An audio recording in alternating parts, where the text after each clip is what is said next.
Good evening, everyone. I'd like to call to order the meeting of the Board of Trustees of the Fullerton Joint Union High School District. And could I ask Linda Harder, will you lead us in the flag salute, please? Thank you. Please do. Everyone please rise. I pledge allegiance to the flag of the United States of America and to the republic for which it stands, one nation, under God, indivisible, with liberty and justice for all. Thank you.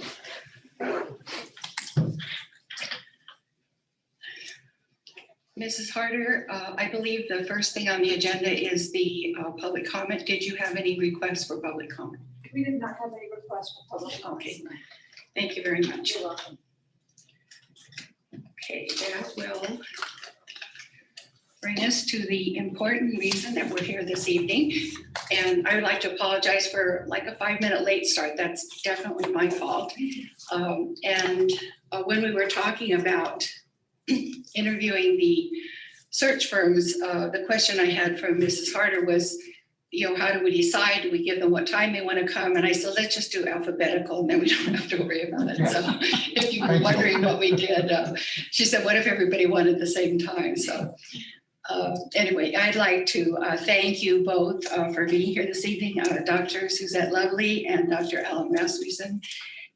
And you represent the company ESS, which is Educational Support Services Group. Is that correct? Correct. Okay, and I think the plan will be, if you agree with this, that you will we've received your written materials. If you would give us a presentation, you know, outlining what your services are. And then at that time, the board would probably like to ask some questions for clarification. Does that sound okay? Yes, that sounds great. Okay, fine, thank you. Thank you, President Bucci. Good evening, everyone. And it's great to have you. Seems like it's the first time being back in the building for many of you and the newly elected trustees too. So congratulations on that. It's a well set up room. We're really excited to be here this afternoon. And I am Suzette Lovely. You have our bios in your packet. You received all of our materials. So you have my background. Most recently retired as the superintendent in Carlsbad, but spent most of my career here in Orange County. And my colleague, Dr. Alan Rasmussen, was superintendent in Ocean View and Merced and spent his time mainly in Orange County as well. So we're going to spend our time this evening. We do not have a PowerPoint. We want to you have our packet and our materials. We want to just highlight some of the elements and then really give you the opportunity to ask us questions and engage in a conversation. We see this more as a conversation and flowing that way. We understand the time limit as well. But having both of us worked in Orange County for several decades, we're really aware of the high priority that the board places on ensuring that those learning opportunities here in Fullerton the Joint High School District, are consistent with the varied needs and interests of your students and the communities that you serve. And it's really, as I said, an honor to be here to be able to talk to the board about supporting you in the selection of a new superintendent and somebody that will embrace your core priorities. We were able to look at your website. You have some really steeped priorities and traditions here, some great work. President Bucci, you've been on the board a long time as well. And I think probably maybe other than President Bucci, maybe this is the first time going through this process for all of the other trustees. And it's an exciting process for you to engage in. We are Education Support Services, and we're an affiliation of the law firm that you also work with in your district, Atkinson, Andelson, Goya, Root, and Romo. And it affords us the opportunity as search consultants to also receive legal support as needed at no additional charge to the district as we engage in the process. So we're going to just focus on the 4 aspects of our search process, which are characterized by the acronym EAST: the engagement phase, activation phase, selection phase, and transition phase. But as I said, more importantly, we want to engage you in a conversation about how you envision this unfolding and the key aspects that you're interested in. If you look at page 2 of our proposal, you'll see what sets us apart from other firms. First, we really believe strongly that you, the board, are in charge of your search. And as advisors, we're just here to facilitate for you the work. We're here to take your direction and bring the candidates that you feel, when we develop the leadership profile, that you feel are that right fit, and ensure that those tasks that are entailed in the search process are successfully and effectively delivered. We consider ESS more of a boutique organization that really customizes the search experience to the needs of the individual district. We're doing searches now. We just finished Placentia Yorba Linda most recently. We're working in San Marcos, Claremont, Central. We did Santa Ana, Huntington Beach. And so each district has their own unique flavor, their own unique preferences. And so you can tailor some of the aspects of the search to what works for you. Some trustees like more information, some trustees like less information. So we're here kind of like Burger King. We just deliver it your way. Whatever way you want us to deliver information to you, we will do that.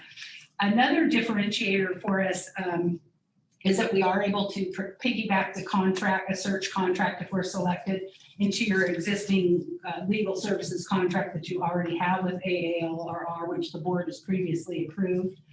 And to the degree possible, we capitalize on your existing staff to assist in some of the logistical elements of the search. For example, Linda, the secretary to the board in the superintendent's office, would be someone that we would rely on to help us with our focus groups and getting things organized and coordinated that way so that it cuts down on the costs. And finally, as we put in the proposal, we have some flexibility with the fees based upon the scope and level of work that the board desires. So for example, if the board were to believe that there was a qualified internal candidate, we can do the search, a bifurcated search, and just do the focus group parts and the beginning engagement aspects before moving on and broadening it to a wider audience. It depends on what the board is looking for. So any additional cost containment opportunities, as the RFP asked for, we have noted on page 6 of your proposal. So I'm going to turn it over to Dr. Rasmussen, who's going to talk a little bit more about our experience and qualifications and some of the other work we've been doing. Thank you, Suzette. Can you all hear me okay? I never know with this mask on that's coming through. In the packet that we gave you, we have our bios, and if you look at them, you can see that both Suzette and I have served in almost every type of position as far as instructional assistant, teacher, site administrator, district office administrator, as well as a superintendent with Suzette in down south, and then I was in Merced, LA County, and Orange County. And so we have kind of a breadth of knowledge, not only in small districts where I started out, going to large districts and finishing up. It gives us a breadth of experience in what school districts need when they're looking for a superintendent.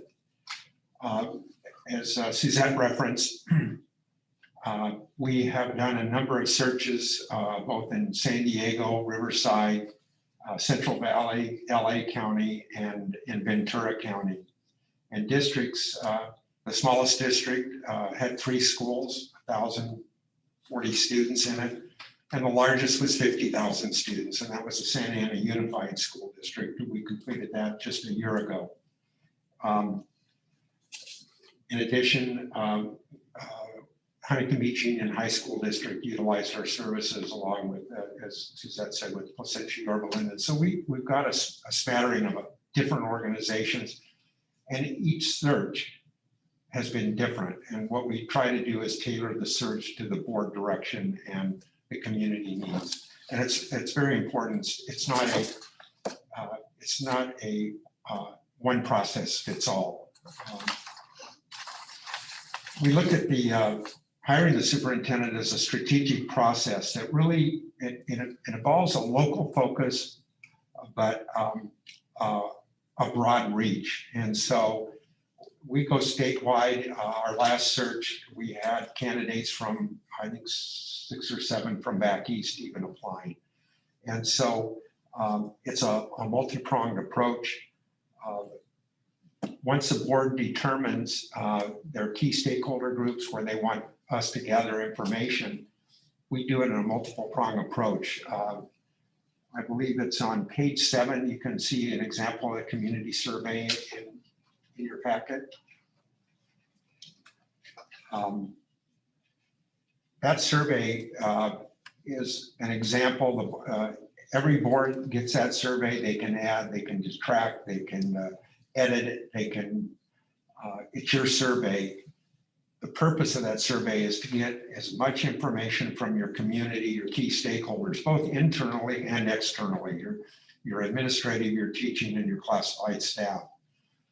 Then the focus groups, where Suzette and I will meet with the focus groups, either in person or via Zoom. And we've done it both ways. We take all of that information, we synthesize all that information, and then we prepare the leadership profile for the board on here's the input from all your stakeholders, both internally and externally, what they're looking for in a superintendent.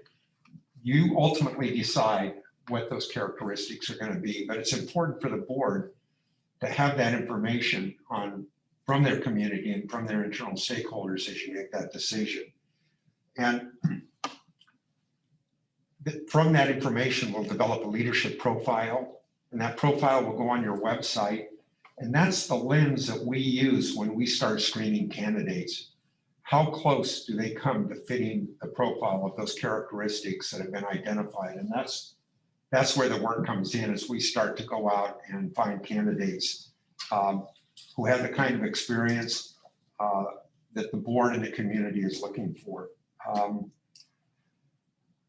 One of the advantages with ESS, we have a great number of contacts, even through the firm and we have 23 ESS consultants statewide, and they work with districts, both governance, interims, workshops, et cetera. And we send out notices to them, and they feed us information on candidates that might be prospective good candidates for Fullerton to consider. I think a key point that I would like to make is we're not necessarily, although we do searches and we're a firm as far as ESS, we have a lot of different activities that we do. We're not, quote, a search firm where we're going to bring a package deal and submit a one cost price to do that search. And that's what Suzette was alluding to. Our search is based on the services we're providing, and that cost stops when that process stops, or it expands if you want us to do more than a typical search. An example might be, we're going to be meeting with a number of community groups, and you say to us, we have 5 more groups. Well, that's going to involve a little bit more time, and that's where the cost could come in. But you make that decision. That's entirely up to you. We do not have stable candidates. We do not have superintendents in the waiting room. So as Fullerton, the position is going to open up, that we go into that stable and then we bring candidates to you. We do not operate that way. So along with our professional contacts, we collaborate through national organizations, through AXA, ASA, local universities we're affiliated with, and we really leave no stone unturned when we're doing a search for districts.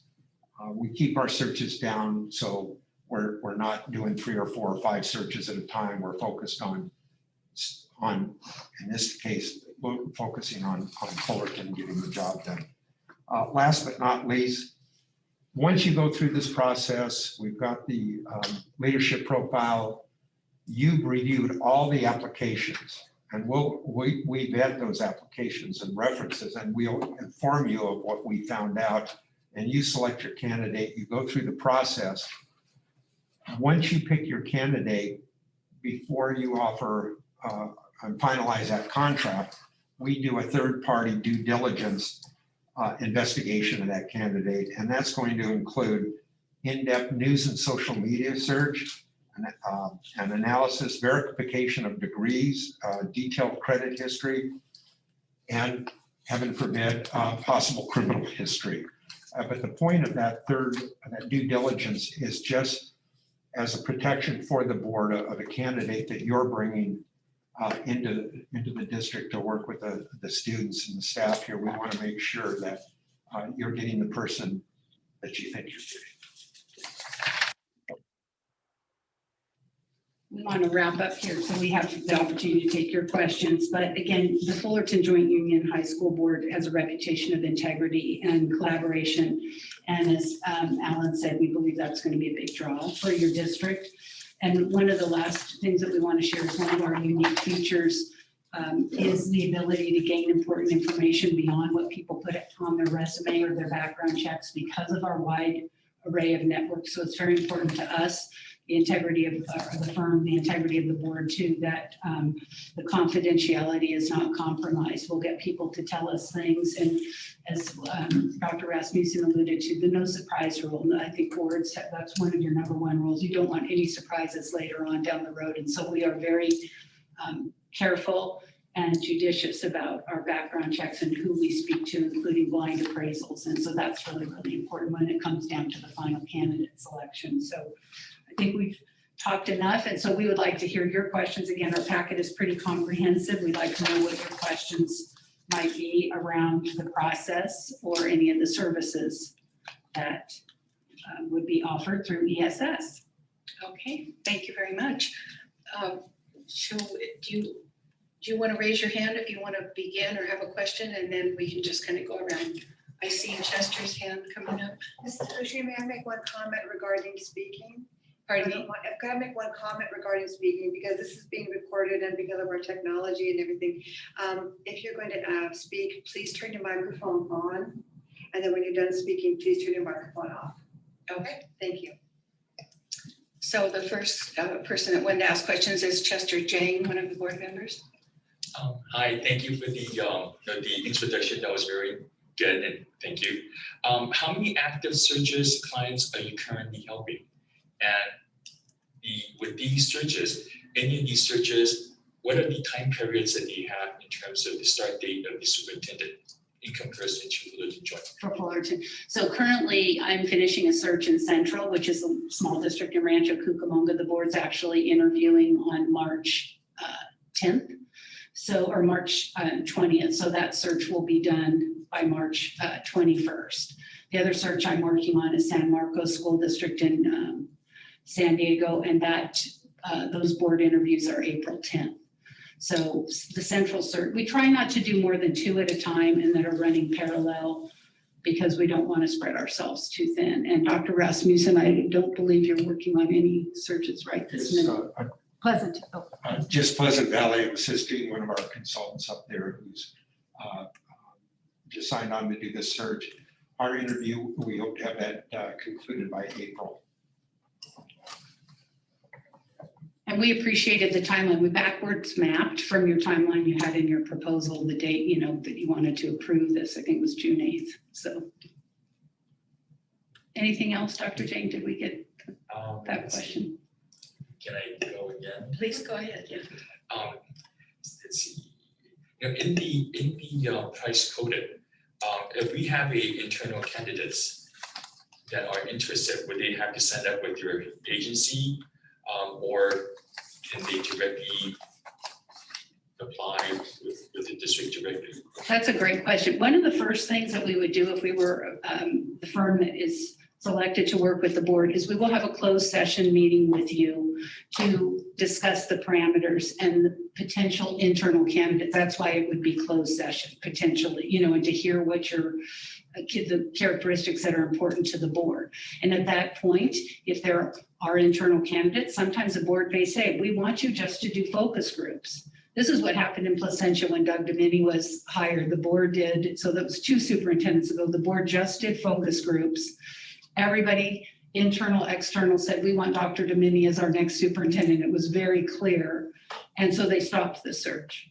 So that would be where that pricing would change. And that's why that's important to set up a meeting with the board right away within, you know, a week or two upon getting the search to hear about candidates that might be internal.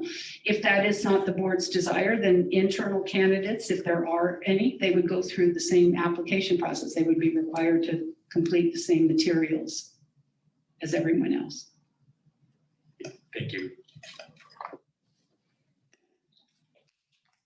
Lauren, please. This is Lauren Klatzker. So this is my first, can you hear me okay? Because Yes, I can. I'm double mask it and do all the right things, so I'm like, I I'm can, Trustee Klatzker, and I know it's hard to hear us too, so yes, we can hear you. So in between my breaths and my glasses.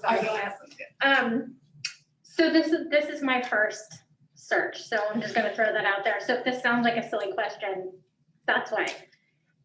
So you had mentioned you don't want to have this like pool in the wing of waiting candidates. So can you talk to me about what the process looks like and how you go out and find potential candidates if you don't have this like sort of pre-selected pool to choose from? A couple ways that we handle this. First of all, the positions usually publicized on EdJoin and on the AXA magazine EdCal, and that will generate a lot of interest. A district like Fullerton Joint Union High is going to generate a lot of interest because of the district itself and the reputation of the district. I wouldn't imagine this district's going to have any difficulty. Again, we would also seek out candidates through our contacts, either through the university, our associations, or other consultants, or maybe even through some of the firm.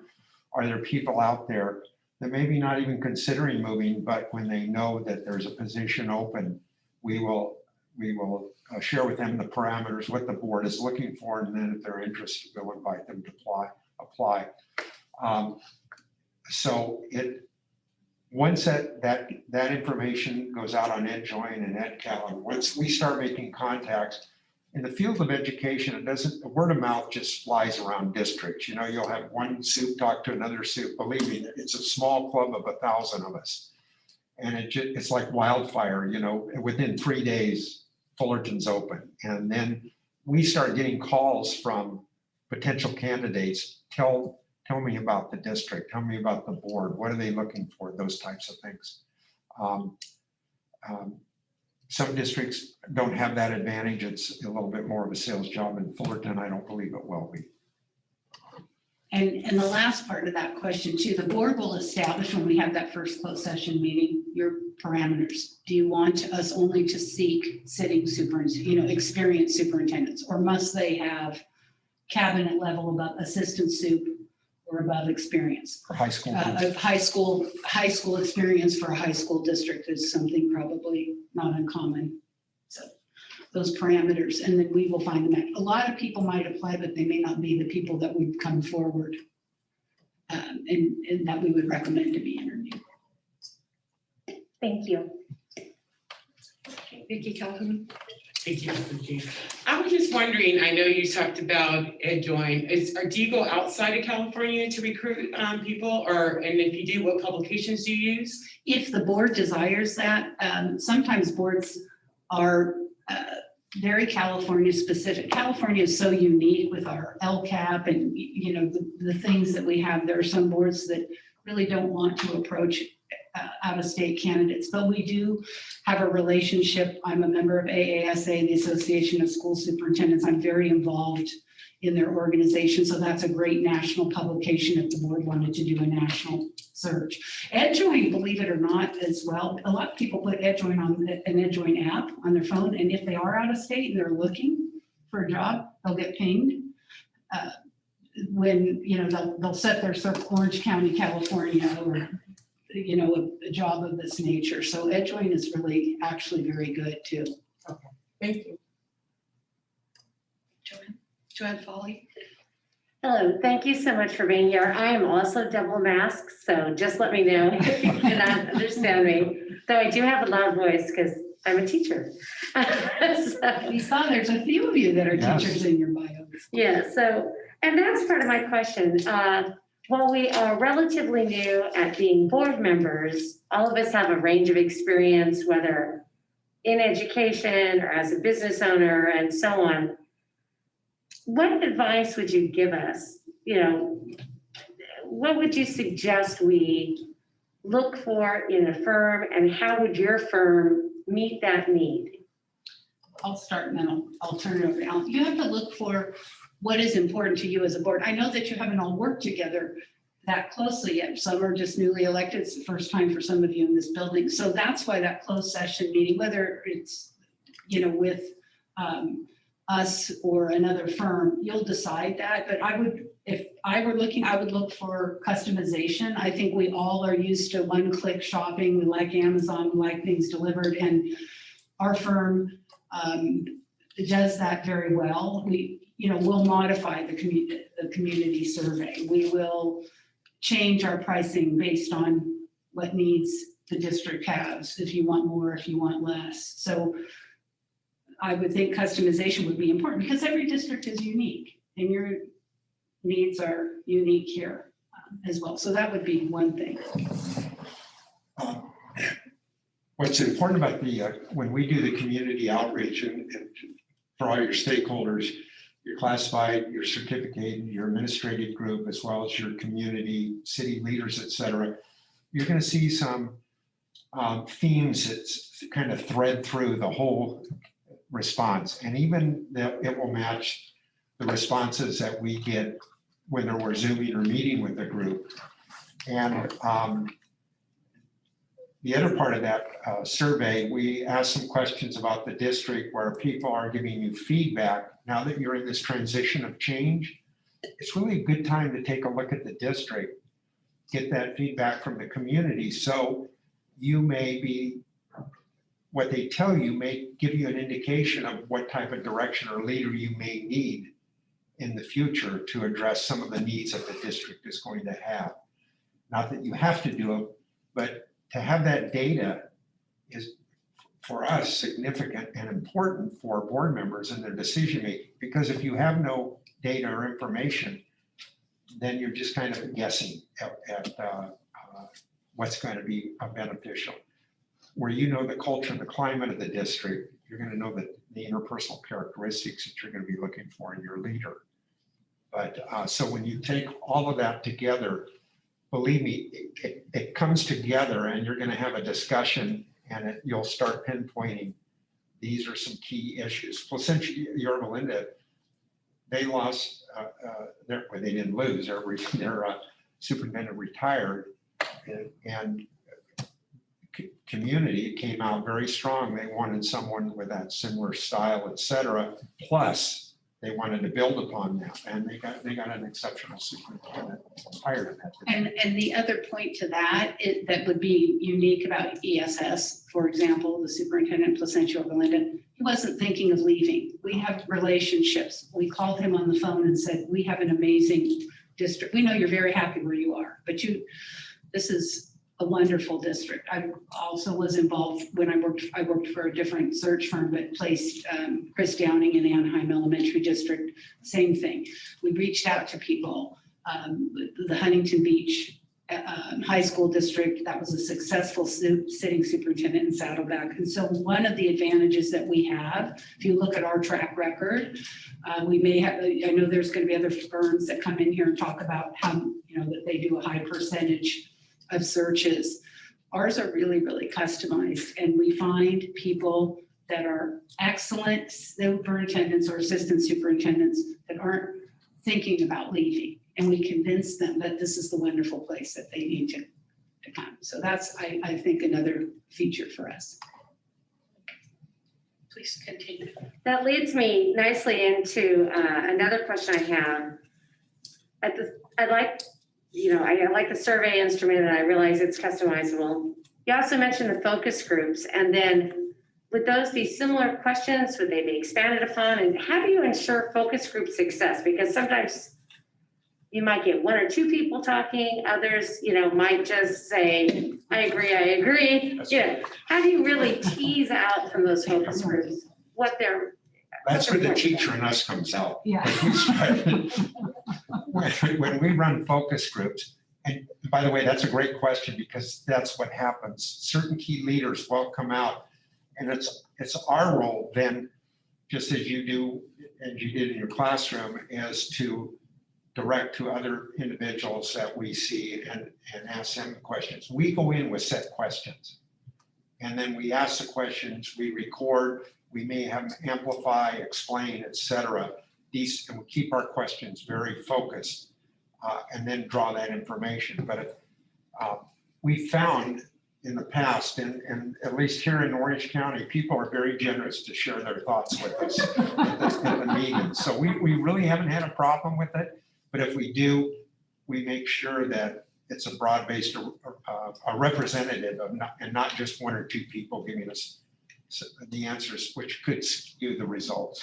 And we promise in the focus groups, even though we're taking notes, we're not, so when the principals come in, we're not writing down Principal X said this. No. We don't even attribute, when we do the leadership summary, we combine all the focus group data into common themes. We don't say to the board, here's what just the principal said. Here's what the DLAC parents said. Here's what the police and chief are classified. So that's the other thing. You'd be surprised, and maybe you've participated in some of them as educators. People are pretty forthcoming. They really are. And it's 3 questions we ask. What are the strengths of the district? In other words, what's the draw for someone to want to come to Fullerton join? What are the needs and issues an incoming superintendent will face aside from COVID? Because otherwise all we'll hear about is COVID.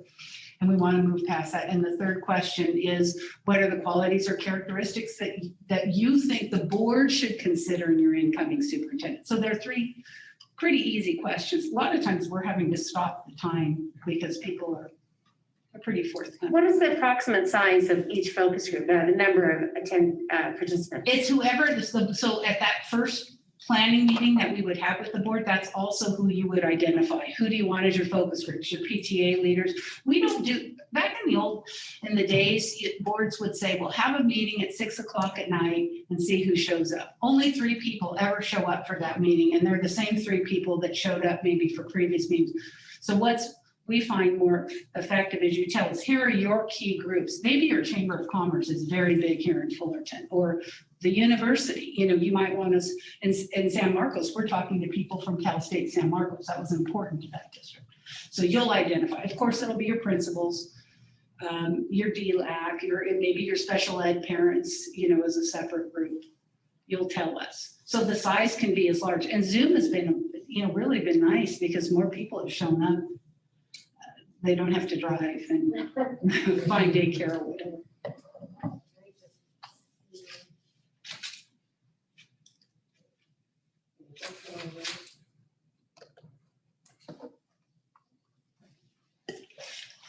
I noticed part of your proposal, and it was early on, was weekly communication. Is I assume that's through email, but I shouldn't presume. So what does that look like? Friday board update. During this whole process, just as we did when we were superintendents working with our board, we get Friday updates to the boards we work with. And it's important that we keep you, number one, in the know as we go through who we've been meeting with, the processes that we're following, the feedback. Sometimes some of the issues, et cetera, may come up. But it's important, it's your search. We're facilitating that search. And just as your superintendent makes sure that the board has up-to-date, timely information, we do that same process, but our focus is strictly on the search. So at no time during this whole process, and it could go from 9 weeks to 12 weeks or so, every week you're going to know where you stand in that process. And if you have any questions, you call us, or any concerns, et cetera, we're glad to come back and meet with the board, or even sometimes modifying a direction that we're going. Again, the board can meet and we'll meet with the board and to change it. But it's, again, I go back to information and data is important for the decision makers, and that's why you need to get that weekly information, so you're in the know. I realized I had a follow-up question to the survey itself, the broader instrument.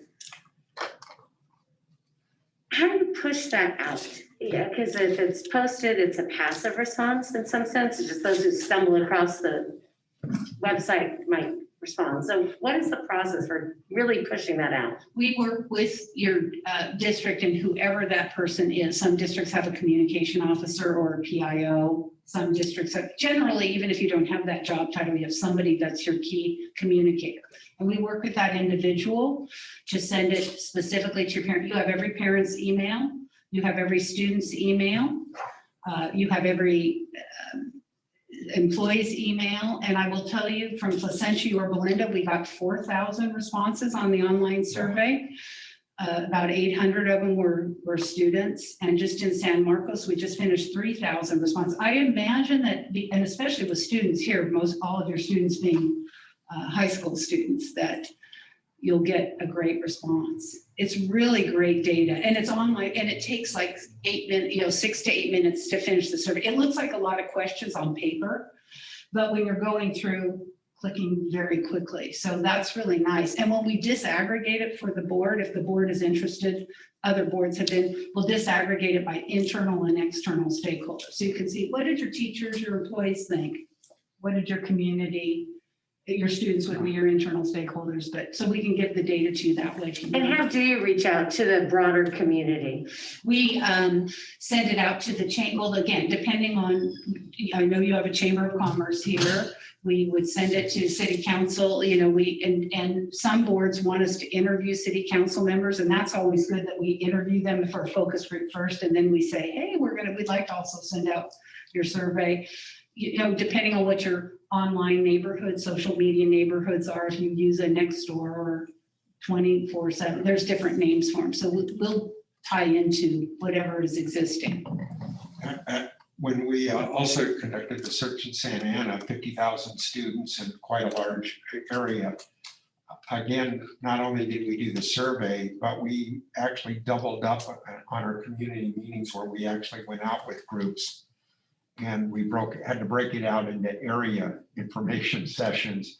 But it was important for the board because that board is very purpose-driven for objectives and very focused on the kids. And they wanted to make sure that the individual they were getting was going to address the direction that the board wanted to go. And they got sufficient information. It took about an extra week or so to get that information as you expand it out.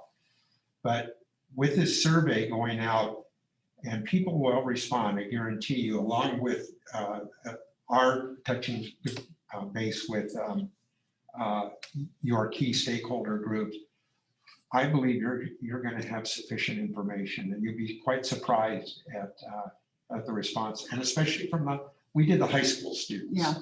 And really got a good response, saying Placentia, Belinda, as well as Santa Ana on this response. What we do with the high school students, we usually interview your student reps to the board or your key, or if there's a student superintendent advisory council, generally they're a stakeholder group. And then we throw down the gauntlet and we say, well, in Placentia, we got X amount of students to fill out the survey. What can you guys do? And they are just on it. So they're really good. Then they push it out further to get that student voice. And you probably addressed this, and I apologize that I don't have it at my fingertips.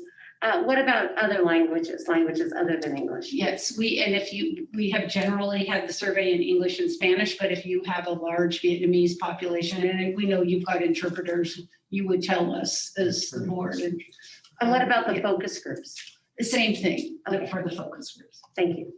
I think that's it. Okay, thank you very much. Vicki? I just want to ask a question. After you completed your surveys with Santa Ana, did you guys end up getting someone hired? They picked you as a search to get someone hired. Was it a diverse group that you had like you had 6 or 7 people in your pool, right, that you brought to the school? Is that how many you picked to bring to the school that we could look at? Was it a diverse group? You mean their In survey? your pool, yeah, in your pool. I think, are you talking about candidates? Yes. Was it real diverse? That's what I'm asking. Yes, in fact, I'm trying to think, we had quite a large number of applicants, very diverse. We had 6 from out of state back east apply, went on EdJoin and EdCal. There were, I'm trying to think, there was a good representation of the final candidates. They actually had to narrow it down to 12. And then from the 12, they narrowed it down to the top 5. Any one of the 12 actually were good candidates. But again, it's that match, that chemistry, who was going to fit what the board was looking for. And they identified 5. There were mix between male and female. There was a good mix between ethnicities. I'm trying to think, they ended up hiring Jerry Almendares out of Colton, and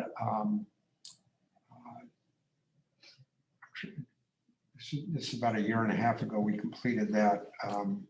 The board was very satisfied with the pool of candidates. And again, let me reiterate, you see all the applications. We just don't pick out of all the applications 10 that we want to share with you. We'll go through those and we highlight the ones that meet all your requirements, those that meet most of your requirements, and then you're going to have a third of them that don't meet your requirements at all. And the ones that meet all your requirements, we will do vetting and reference checking, and same with the second one as a preliminary. So when you get in and we'll ask you to come in and take a look at all the applications, because at a meeting, you're going to be selecting who you want to interview. And that's the time you'll be asking us questions about these candidates, their background, their experience. Have they worked with underprivileged students? Have they worked in high wealth areas? Have they worked in small districts? Or they worked in high school districts? Whatever you want to ask, we're going to be able to inform you at that time. And then you can make your selection on who you feel is going to be best for your district. It's not really left up to us to decide. It's up to the board to make that decision. Thank you. Regarding the interviews of the candidates, do you have some questions that you find are universally useful for the board, and then obviously be tailored, but in your experience, do you have a set of questions that you have found to be helpful? Yes, and we developed the questions based on your leadership profile data.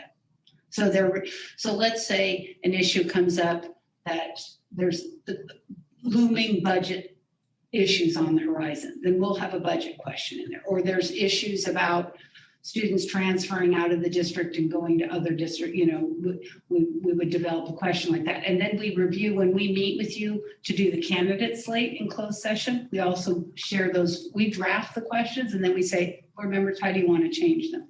So that they're not the same questions each time. There's some general ones that are the same. And we both have background in HR, so we love behaviorally based questions. Tell us about a time when you, so they can't say, here's how I would do it. They have to tell about a real time that they did do it. Thank you. Yeah, we're not looking for a textbook answer. We're looking for a real life situation. So you're going to be able to judge, is that a response that you find acceptable? Okay, I guess I don't know if it's good to go last or whatever, but actually by reading your proposal and then all the questions, probably most of mine have been answered. But there's one that what you just referred to sort of leads to one that I was talking about, or I wanted to talk about. One of the early statements you said is we get to see all the applications. Well, that appeals to me, having been involved in other searches where that wasn't the case. The board had to say, please, please, we want to see all the application.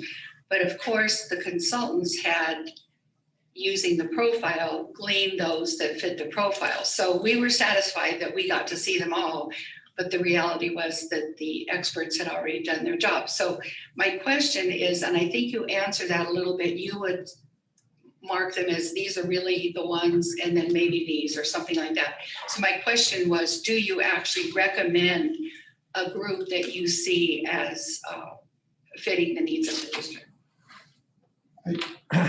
Well, let me answer it this way. Yes, we do, in the sense that we give you their strengths, and or if there's any areas of need, we'll share that information. The three different piles, meets most of and does not meet at all. Those are kind of a basic recommendation. If they meet all the criteria that the community input has given you as far as the data shows, what board is looking for, those ones that meet all the criteria are the ones that we've gone through. And we actually, if you say that, they have to have this skill, that skill, this skill, we're checking them off to make sure that they have that criteria to fit. But I've seen boards, it's really interesting. In some cases, they'll go to someone that has most of the characteristics. And they actually might pull someone from that to say, we want to take a look at this person. Only one time have I seen where the board has gone to that third pile that they did not meet, and the person did not last a year, a little over a year, I think. And we probably could have told them that at that time, but we feel it's important that you make your decision independently with our input. We don't want to tell you who to choose, but we'll say, well, this person has high school principal. They have all their recommendations are very strong. They come from board members. They've got a career that's been as one of the characteristics that some boards ask for. They want to make sure that their leader has been a classroom teacher or a site administrator. So those are all these characteristics that we're going to ensure that they're going to meet in that pile, and then you decide. So we do kind of split it out for you, but we feel it's important that you look at all of it, because you may want to pull from that second or third pile and just interview some, and that's happened. Thank you. And I've heard some horror stories like you mentioned. Yes. One other thing still related to that, in the second round interviews, it said that you normally wouldn't go with two.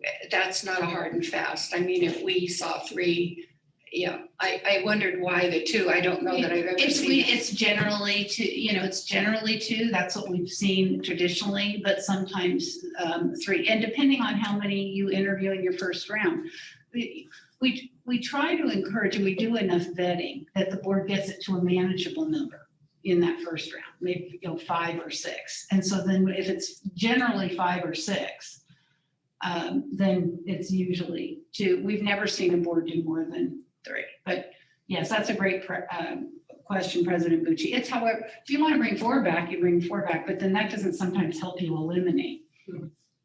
Yeah, there's no hard and fast rule. And just one other point, as Suzette said, when you narrow down to the 5 or 6 people, on paper, they all meet your criteria. They all have what you're looking for. The interview process is your evaluation. Is there chemistry there? Is this someone that you're going to be able to work with or that matches your district? And you'll find that even though 5 or 6 people are all basically could get a job anywhere, usually 2 are going to stand out, or 3, but that is again up to the board on who you want to bring back for that final interview.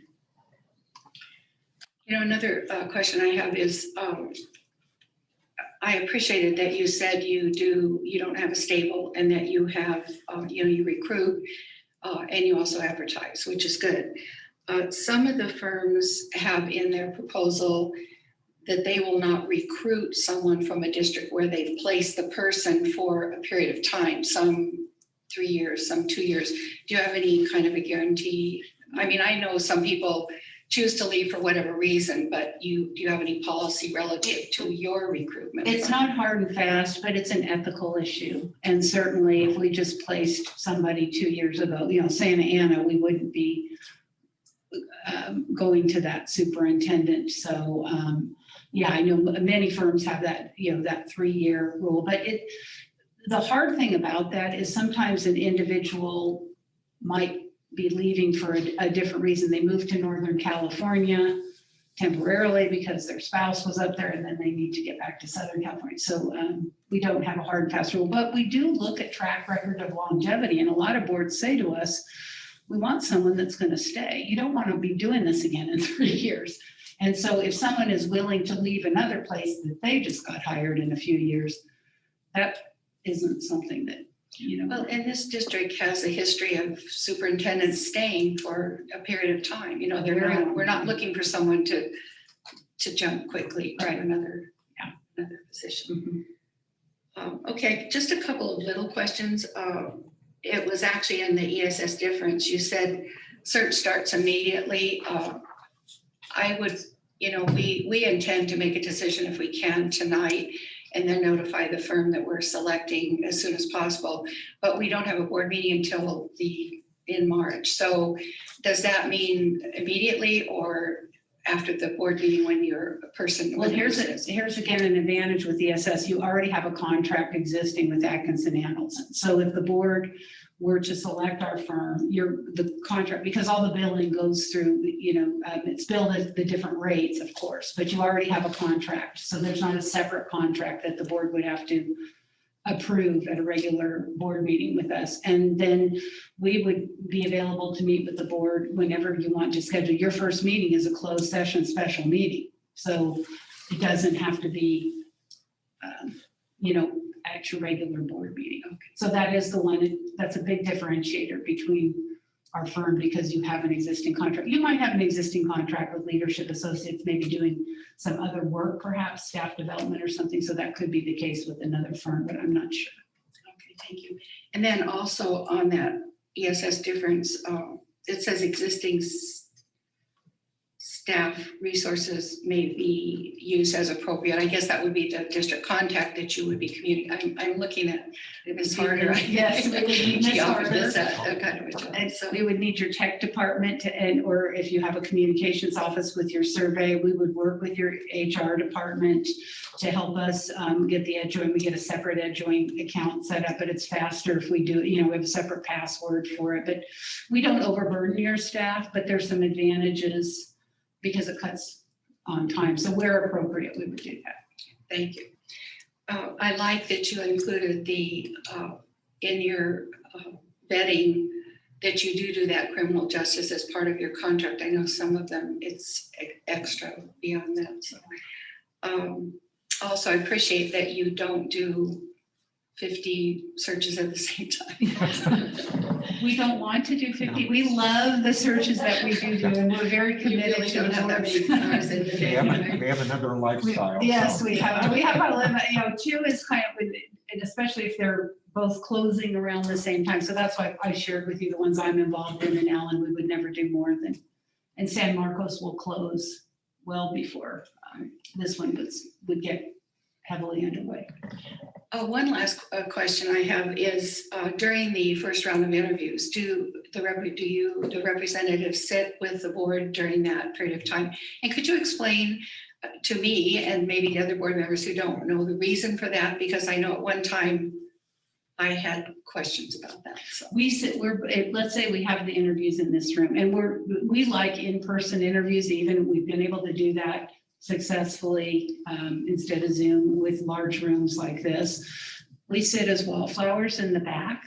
We're there just taking notes. One reason is candidates ask us for input afterwards, candidates that are not selected. And then when the board deliberates, you might ask questions about, well, did that candidate actually answer that question? And no board member took a note. So we're there just to be supportive and facilitative for the board, and being in the room is very helpful because we hear what occurs. Anything else, Alan, that I left out on that? No, I think just to be there, we're there to support the board, as well as sometimes during the interview process, candidates will spend an extra time on a question, et cetera. And we give little signals to the board to say, you have 10 minutes left in the interview and you're only on question 2, you're in big trouble, So we try to keep things flowing. The questions usually can be responded to in 3 minutes. 4 is they're going on, but when you have 15 questions over a period of an hour, you're looking at about 4 minutes, 3 to 4 minutes max per question. Then that's why you have that second interview. Then you can get a little bit more in depth when you zero down into those top candidates, whether it's 2 or 3 top candidates. That's when you can go dig a little deeper. But again, we're there just to support the process and to help the board. If you have any questions about it, we're your facilitators through this process. That's our job, is to assist you in any way possible. And just one last comment. I too liked your survey. It was not, you know how surveys are. It looked like something that I could answer real quickly, as could other people. So I don't have any other questions. Are there any others that have popped up? Okay, well, with that, I thank you very, very much Thank for you. coming. And I do apologize, I was a little bit late. And my mask is in my car. Well, that's okay. You got So- some nice shields up there. Well, I was gonna take a break and run out and get the one, yeah. Thank you very much for having us. It was great to meet all of you. So thank you. Thank you. Thank you. Yeah, come that's right there. Yeah, they do. I always have these in my car, but the one I usually bring was in the seat when I grabbed everything late. Sorry, I don't think we're gonna get trouble for jumping around. Thanks. Like a 2 minute. This is Michelle, could you declare just a small recess, and then we can have a small recess, please? Thank you. Go ahead. I was gonna ask you, Linda, do we have a, Wait, is this during recess or, I'm sorry? I think we're on recess, right? Yeah, can we recess and not be? No, if you're gonna recess, we can't discuss. Is this a part, or is it just housekeeping? Fair enough. Just gonna ask a question. I'm sorry, is it housekeeping? We can do housekeeping. I just wonder what the bathroom was. Oh, we can take a recess. I'm sorry, I didn't mean, we're at recess. She's like, no, ask me.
and we are about to interview the second firm who has responded to our request for proposal. And welcome, Dr. Franco and Dr. Cash. It's nice to see you both. Thank you for being here this evening. And the way we were planning to proceed is that we've all received your proposal and read through and have some questions, I'm sure. But we would like you, if you would like to make a presentation, and then we'll go to questions from the board for some clarification or whatever. Okay, with that. Wonderful. Well, really want to thank you for the opportunity to present to the board this afternoon. It's just exciting for me to be back in the district. Driving by Buena Park High School and Sunny Hills High School today was wonderful. So it's great to be back. Really want to thank you for that. And I'd like to introduce ourselves, Carmela Franco, and I am David Cash. And we have together done a number of searches over the last 18 months in districts similar to and dissimilar to the Fullerton Joint Union High School District.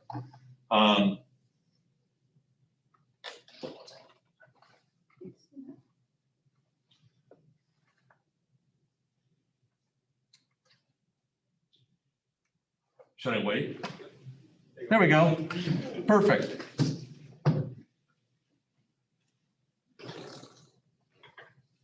Working.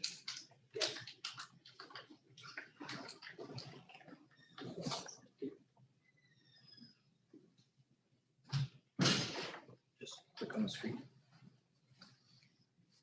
And then there you go. Now just use the arrow or click. Okay, great.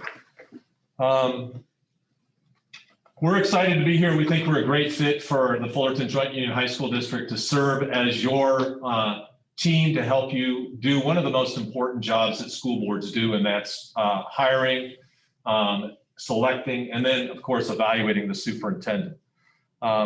Why this district matters to us is pretty straightforward. Other than what's in our presentation, I do want to tell you that we recognize that the Fullerton Joint Union High School District has been a leader, not just in the state of California, but throughout the nation for decades in relationship to some key significant components in education. And that has to do with outreach to the community, getting input from the community on how best to serve the needs of the students, a world-class CTE programs on the high school campuses, incredible leadership at the high schools as well. And so it's really a pleasure for us to be able to be here, and that's why it matters so much to us.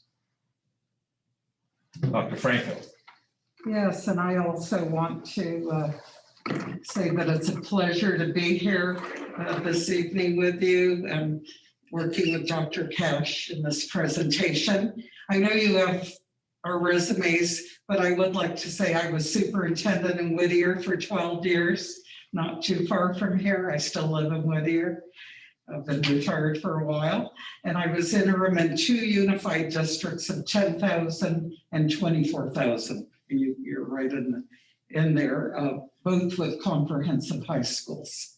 And beyond that, I was appointed as a state board, state trustee, and served as both the board and the superintendent for several years in Monterey. I have 20 plus years of superintendent search experience and serving on teams in Southern California, Northern California, and nationally on 24 searches. So a lot of background there. And I began with CSBA way back and when they had their search firms, and the last 5 years I've been with HYA. So the HYA difference. So HYA is not like any other firm. I will tell you that, and I've been with a number of firms over those years. And let me tell you about some of the differences. Community engagement. With your input and direction, we would be doing the following: conducting bias-free interviews, leading focus groups, as many as you identify, and I've done from 8 a.m. to 8 p.m. not every hour on the hour, in order to meet the board's desire for that. We look at that. And then community forums or town hall meetings, both virtual and in person.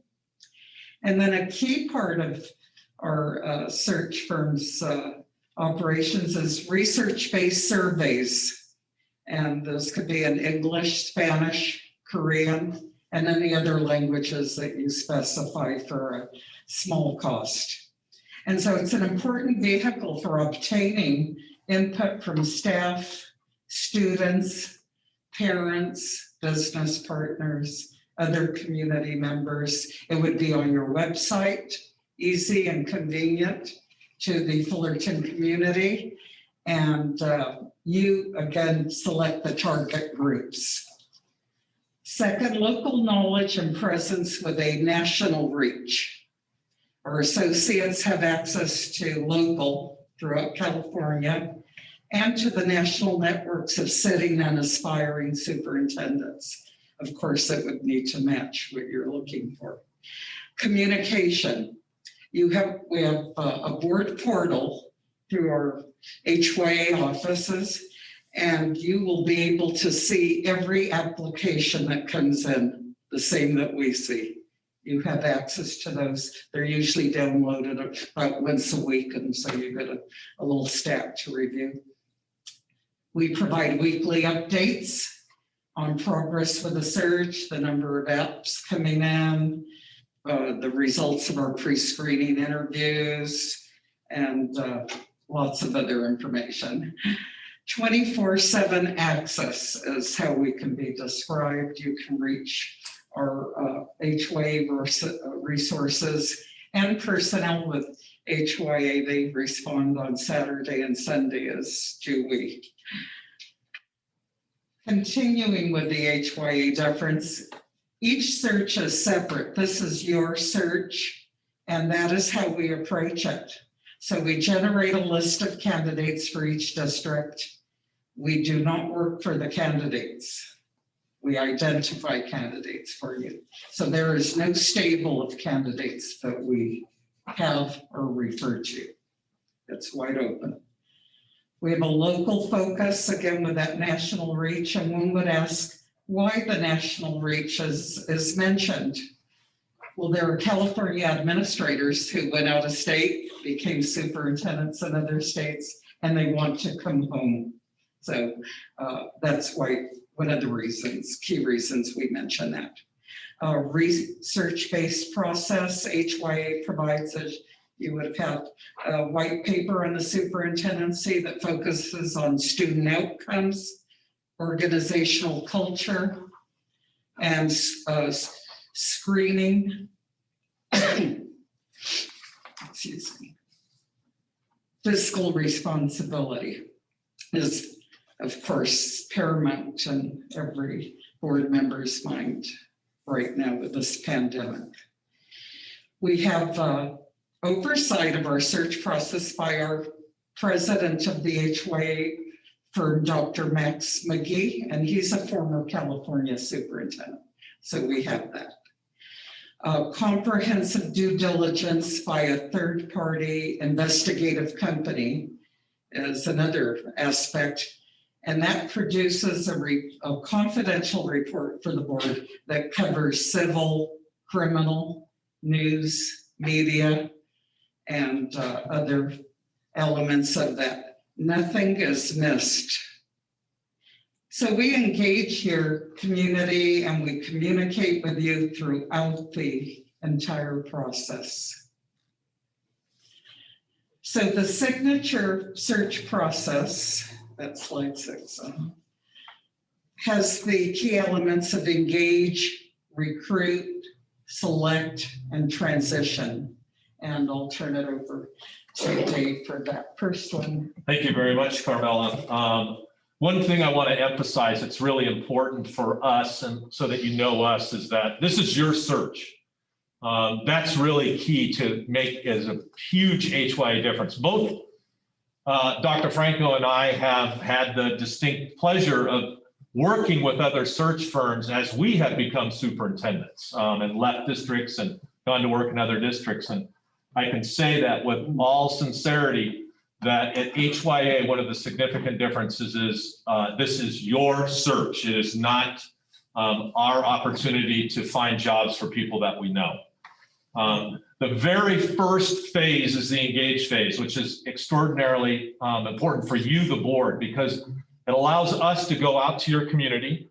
First, we hope to have one-on-one interviews with each individual board member and listen carefully to what you're starting with the board and then your community, both internal stakeholders, staff, students, teachers, administrators, and external stakeholders, parents, members of the community, the business community, the nonprofit, the service clubs. Listen to what they have to say about what they're looking for in the next superintendent. We ask every group the same questions so we can bring back to you a very consistent amount of information about what your community is thinking, about how your community feels. And we ask when we're in the engage phase, we ask, what are some of the great things about the Fullerton Joint Union High School District? And we listen. And luckily, we're both very fast typists because we're literally transcribing while people are talking to us. Then we ask them, if you were to think now, what are some of the challenges your district is facing right now that a new superintendent should know about or should have a skill set in which to address? And we get that information. And then we ask, okay, understanding that, now let's look forward 3, 4, 5 years. What kind of challenges and opportunities do you see that a new superintendent would need to understand, be aware of in order to be successful as they come in? And then the last question we ask is, what are some of the personal and professional characteristics that you would like to see in the next superintendent? You know, and that's where we hear about things like it's important to have a sense of humor, or it's important that they love kids, and we can see that. And we then can take all of that input from all of the stakeholders that you identify, and we would suggest certainly lots of them as well, and we give it back to you. You don't see, Dave Cash said this, but what you would see is community members reported this, teachers reported this, parents reported this, and it gives you a really good understanding of a wide swath of your district and how they're feeling about what's happening and what needs to happen in the future. We engage, obviously that requires us to be good listeners. You know, it's kind of odd because tonight we have to be good talkers. And it's the exact opposite of what we really need to do to be effective as a search consultant, which is listen. And listen carefully to what people have to say. During the engage process, or engage phase, we're very, very clear that we want to hear people. And we both have taken phone calls late at night from people who couldn't make a scheduled meeting or who were uncomfortable making a scheduled meeting, but still felt like they wanted to talk to us and what they wanted to make sure we knew so that we could report that back to the board and helping facilitate your search. Very, very important that we make ourselves available to do that sort of listening so that we can give you that. Once we have gotten all of that information from both the online survey, which we would, and that's one of the excellent things about Fullerton is that your community has had on online or has been surveyed for years. Once we get that and we get the results of whether they're face-to-face or they're done virtually via Zoom, once we get all that, then we come back to you and we present to you a leadership profile report, which summarizes all of the information that we received around some very important topics. We'll talk about what the commonalities are in response to those 4 questions that I identified earlier, and then talk about the strengths, characteristics, both personal and professional, that we're seeing from or we're hearing from your community. Then we go into the recruit phase. And I really want to make it clear that in the recruit phase, I'll say it again, we listen to you. We're not going to bring to you, hey, here's Dave Cash, who'd be your great next superintendent. We had him in a search in another district last month.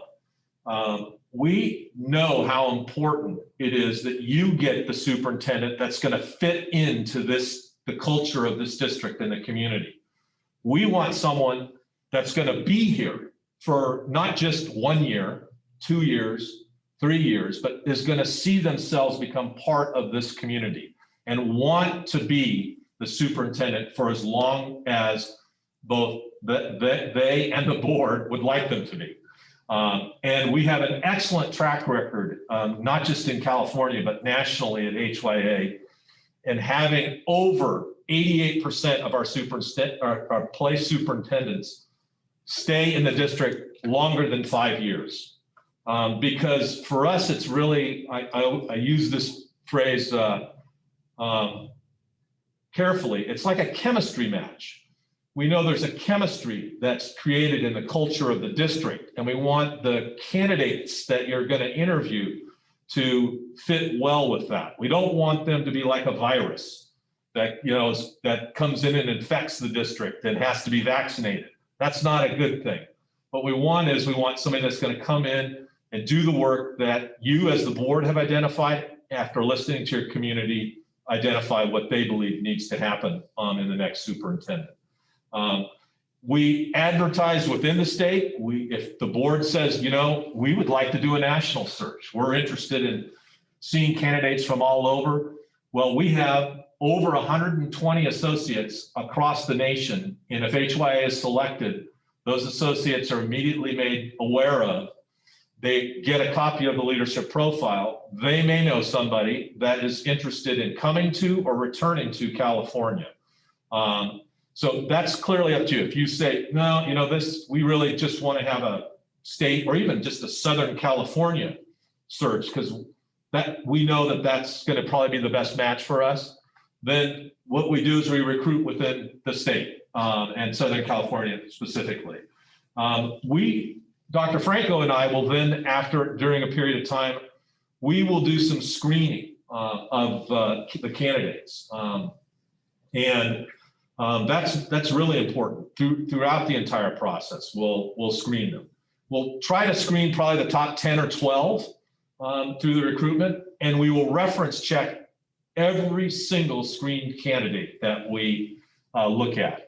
One of the things I want to make clear is that that has been very effective in the searches that I've done is not just looking at what's on the internet or in paper, but if they are in California, actually going to the communities where they live.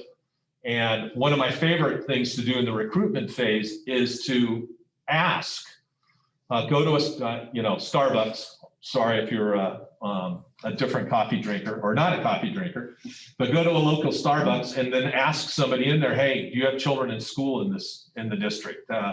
What's your experience? What's your perspective of how education takes place in this community? Learned a lot of stuff that you can't find in any other way from that very simple sort of anecdotal, bystander information that I get, which comes back obviously to the board.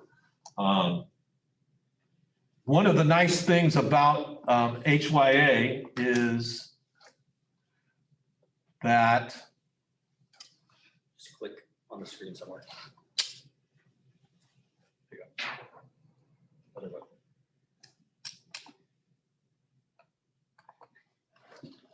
there we go, sorry. Is any search that's done for a superintendent in the nation is posted on our website. So this is what's happened is that even searches we're not doing. So if you pick one of the other two search firms, fortunately for you and your community, their search will come up on the HYA webpage, because we post every single search, every single superintendent, principal, assistant superintendent search that's happening in the nation gets posted on that website. So this is what candidates, they know that across the nation, even those that work with other search firms know that HYA has the large database of all the open superintendent jobs in the nation. And so they go there, and that's what it looks like for them. Dr. Franco. Thank you. I was just going to add on the input and focus group process. Those are conducted obviously in English, Spanish, and I'm a fluent Spanish speaker, just so you know that. And then translators that you would want for the various languages would be part of that. So that we wanted to emphasize. So the next phase is the select phase, and this is from pre-screening of those that we have looked at closely. We narrow that down and bring you a slate, although you will see all of those that we have pre-screened, okay? We're looking for the one that best matches you based on what you have told us and what the community has told us. So the first thing is to present that slate of potential semifinalists to the board. And it's always an exciting time for the board when we review each applicant and you select those to be interviewed. And so then that takes it to the interviews and facilitating board interviews, and the ensuing discussion is what we would be assisting with. We provide sample questions for the interviews, but you can also bring forth questions in that meeting, the interview prep meeting that we do with you. And in fact, I've seen where the board developed all of their questions that they wanted. They felt that they had an insight into their community with specificity. So you can bring questions to that meeting. And then semifinalists are identified then from that first round of interviews. And then that's typically 2 to 3, you determine that. Once in a blue moon, a board sees one candidate and says, that's it. That is the one. So I've seen that, and I'm sure you have too. But typically it's a couple. And so we help with that preparation, but at that stage, it's who you are looking for, and you've seen you have the finalists, and there's other things that you want to know about them. And so in addition to the third-party investigative checking, we could conduct additional background checking.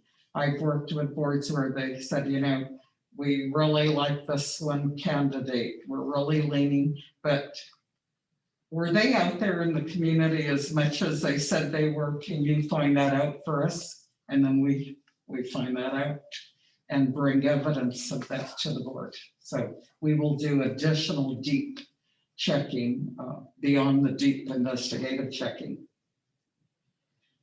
And Dave and I would be following through for you on that and bringing that to you.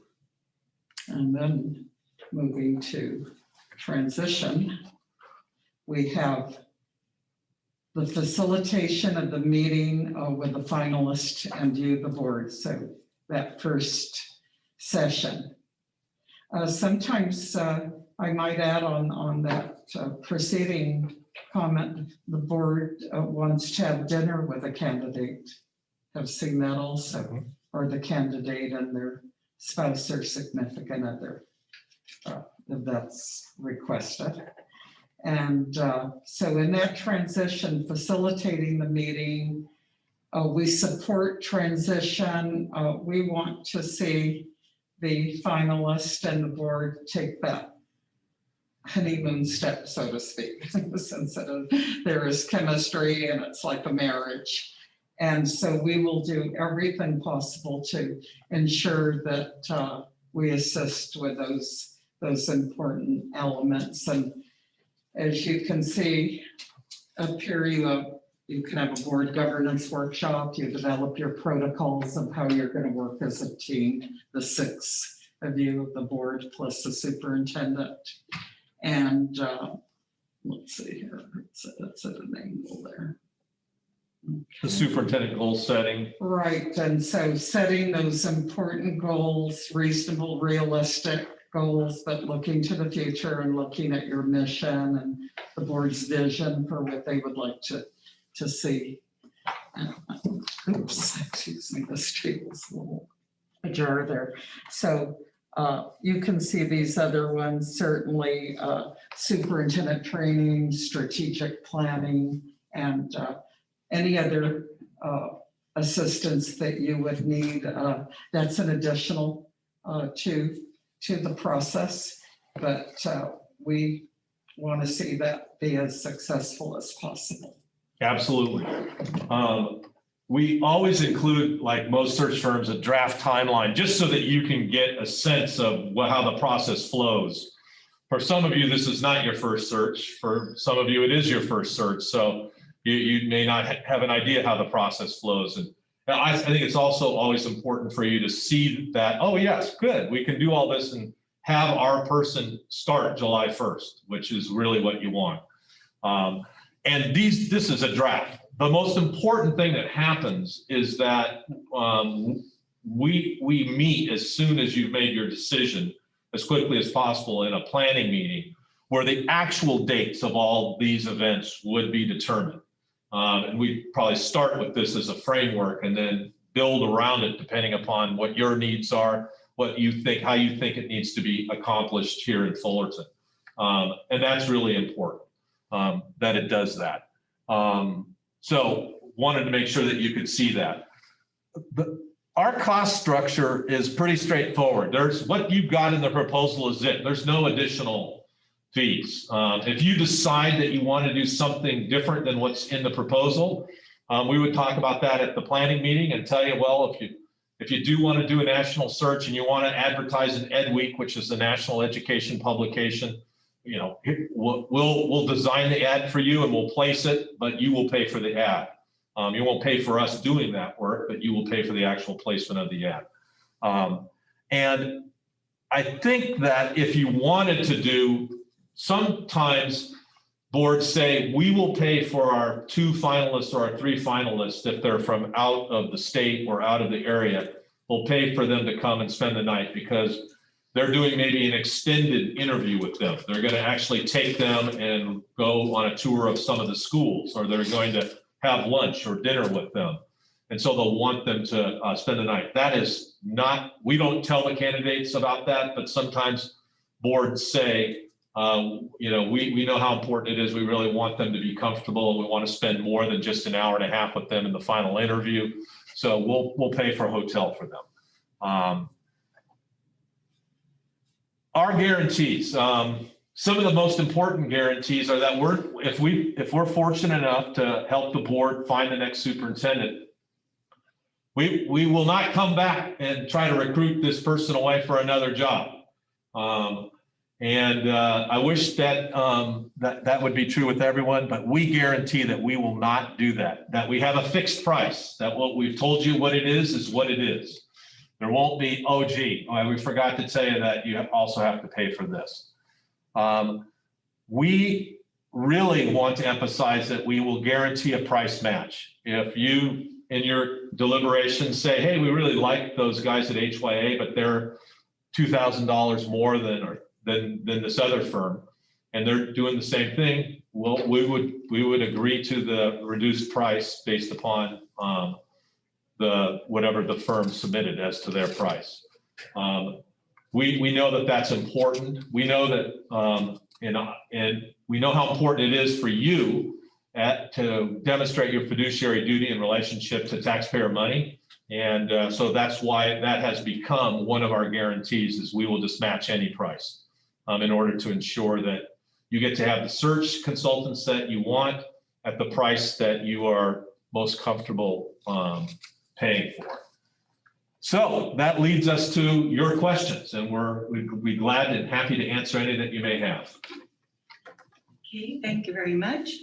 You want to start first this time, Chester? Hi, I'm Chester Jang. I'm one of the board members. Thank you for your presentation. I do have a few questions, and the first question is, how many active searches and clients are you currently representing? 0.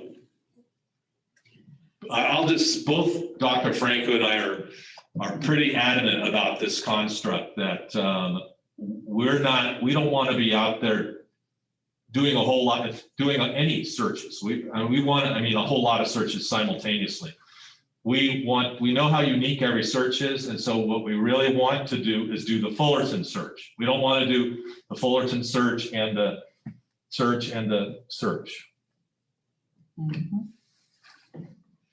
And also, how will you handle the internal candidates that we may have that would like to apply for jobs? It's the same position. During the planning meeting, we take direction from you on that. That is a topic that would come up. We ask, is there an internal candidate or candidates that you would like included, that you know that they're going to apply? So that's something that is definitely discussed. And they're treated basically like every other candidate. They must have the same full application, everything turned in as is. And even during the interviews, the expectation is that all questions will be responded to fully as if they were new to the district. And final question for me would be outside of education, in attorneys, for example, the search companies actually charge the candidates a certain fee. Does your company charge the candidates any fees? Absolutely not. Those are all the questions I have. Thank you. Laura, did you? Yeah, I've got that question. Can you guys hear me okay? Yes. Okay, perfect. So there were a couple of things you said that I wanted to loop back on and get a little bit more information on. The first one was the bias-free interviews. Can you talk to me about what that means to you guys in terms of bias-free interviews? Well, our goal is to ensure that any candidate that, let's start with the engage phase. So any member of the public feels comfortable in providing us with the information that they feel you need to have in helping you make the decision that you need to make. In relationship to the recruiting and the selecting phase, then we also want to present to the board as diverse a candidate pool as the board would like to see. And we have done that. Both Dr. Franco and I have a track record of not placing just people that may look like me, but people who don't look like me, don't speak the same language as me throughout the state of California in the searches that we've done. Okay, thank you.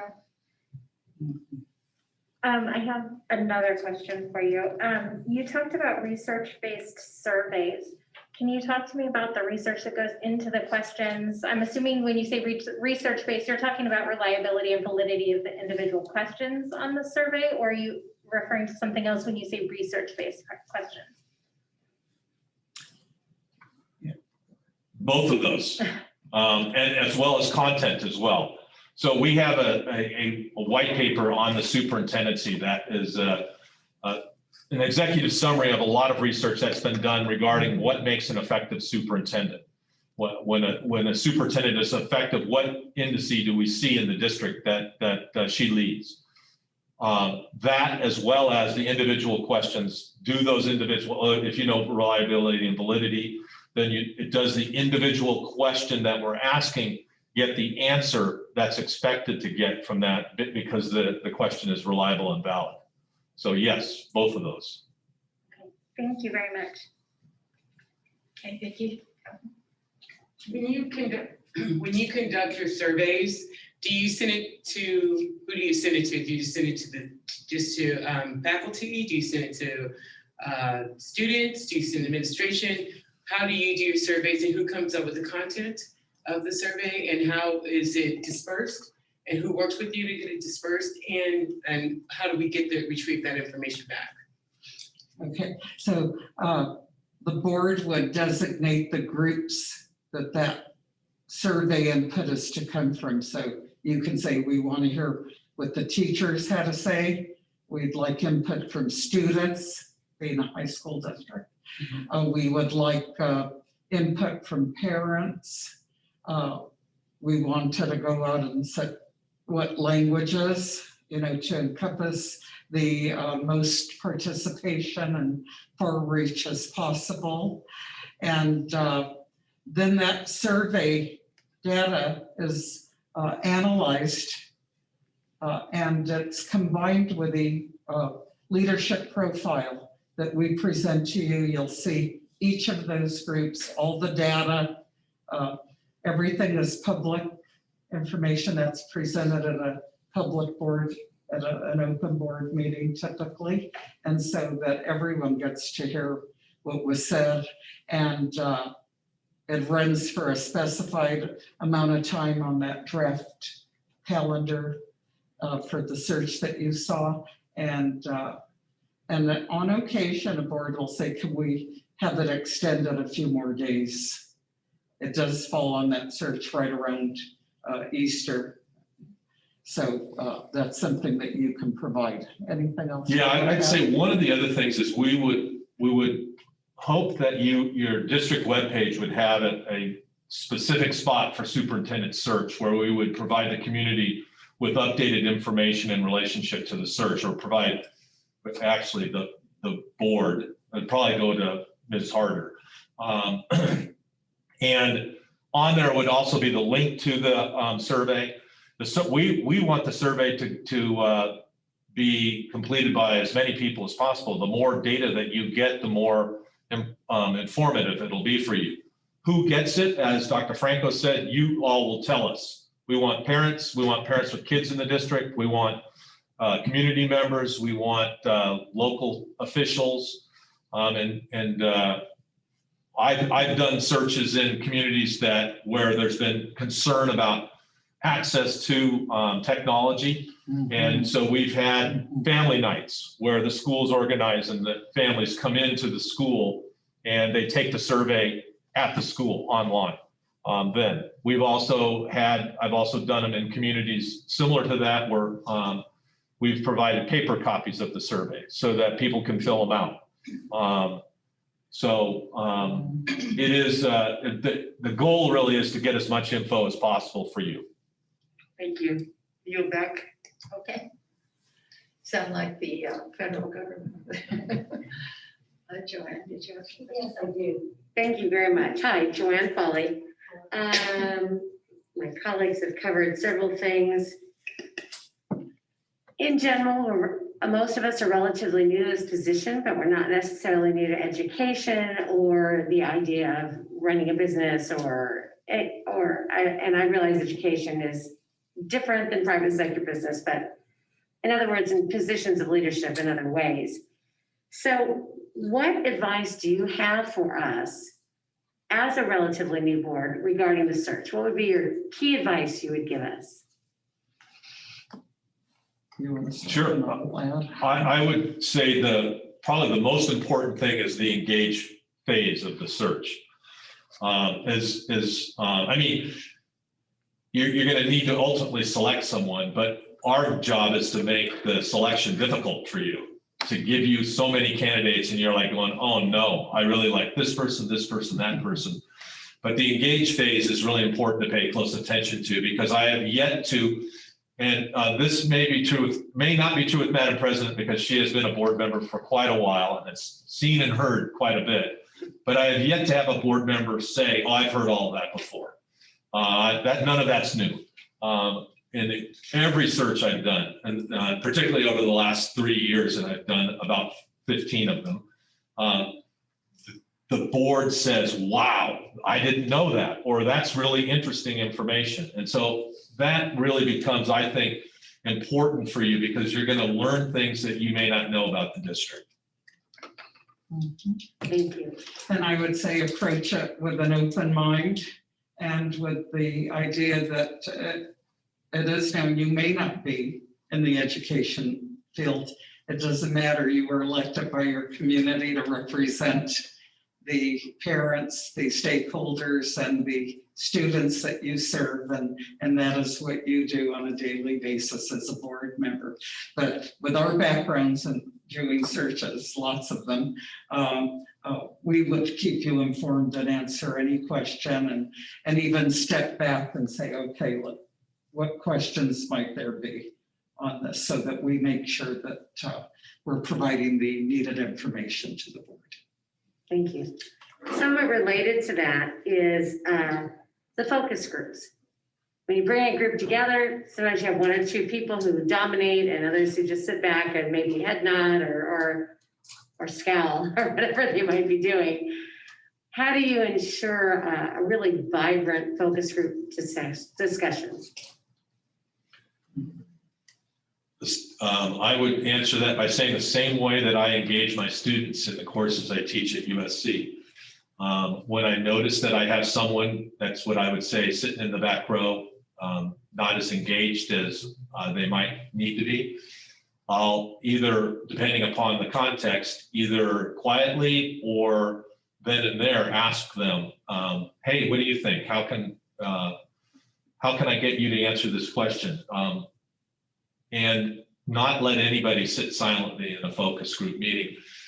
Lastly, very importantly, is despite all of my best intentions, oftentimes people don't feel comfortable. It's not because necessarily me, they don't feel comfortable in that setting. And so that's why both Dr. Franco and I make ourselves available to people who may feel more comfortable calling us on the phone and saying, it was really great being in that focus group. I want you to know that there's maybe another opinion than what you heard, and I want to share that with you. And we take it, write it down, and it becomes part of the feedback that we give you. And when we conduct those focus groups and individual interviews, we are letting the people that are present know that their input matters, that you have asked specifically that those focus groups be set up to obtain the input, and it's not going to sit on a shelf or be overlooked. And I know we tell them, you're going to see the results of that in the leadership profile. It'll be summarized. Back to the issue of someone's not comfortable or quiet, we do try and make sure, as Dr. Cash mentioned, and I've even had some ask, could they meet with me individually? And in this time of social distance, someone could sit over there and I could sit here. I'd be happy to come over to the district to meet with individuals that would like that. Thank you. Somewhat along that same line, you did go into quite a bit of detail in the survey, which I appreciate. Posting on the website is sort of a passive way to get responses. What would be an active way to get survey responses? Well, we'll ask you to advertise it significantly. And we will hold a community meeting, whether that's virtually or in person or both. And at that meeting, we'll also announce it to everyone. Thank you for being here, but we need you to get the word out. In districts where there are powerful PTAs, PTOs, ed foundations, we'll contact those leaders and those organizations who have pretty large email lists that they can send messages to their members about actively getting. In several communities, we have placed ads where the ads are free in local print journalism. I did a search a year ago up in the Bay Area that there was a local television that the city council and the district had that broadcast the board meetings and city council meetings. So we ran a loop throughout that underneath it for a period of 3 weeks so that people could see that, hey, the board is interested in your input. Here's where you go to give it, et cetera. So we try to leave no stone unturned, and it's pretty much community based. What works best for you guys? Thank you. Okay, thank you. As I said before, if you go last, then all the questions have been asked. Anyway, I want to thank you for your the proposal, though a lot of the questions were answered as we read them.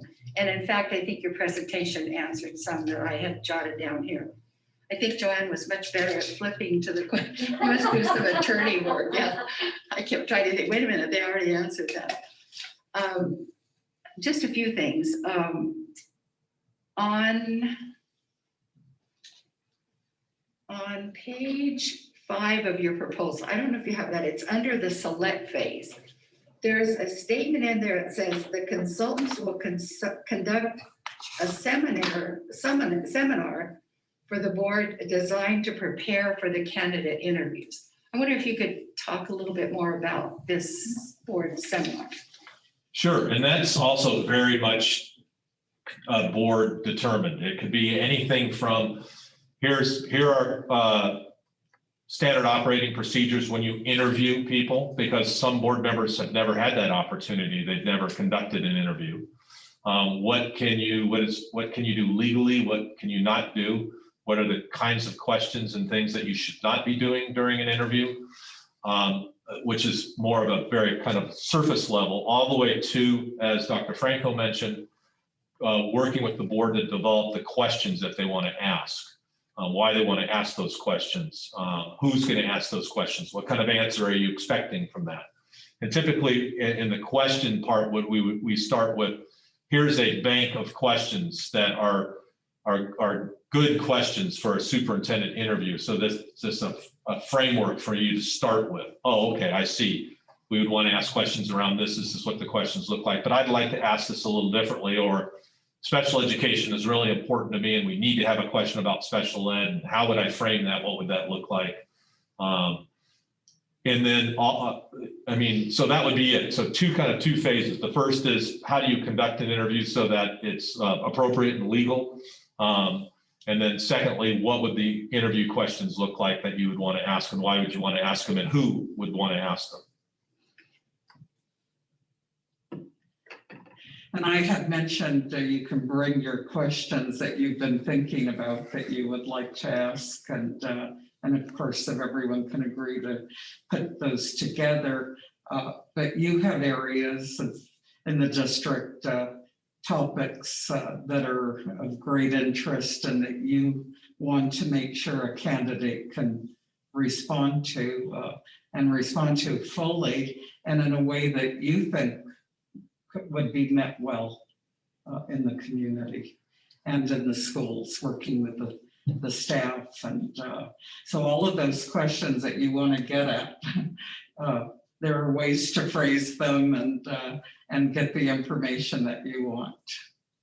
I appreciate that answer because as you said, I think probably everybody's here has had some experience with interviews in some format, but not everybody with the superintendent search format. So I appreciate your answer to that.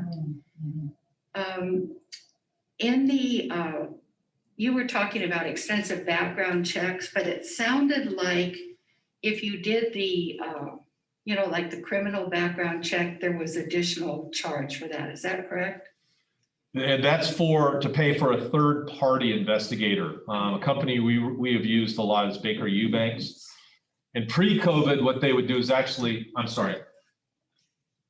would actually physically go to the courthouses in the counties where the candidates lived and obtain the records. COVID, that's prohibited now. Maybe it won't be at this particular point, or less so.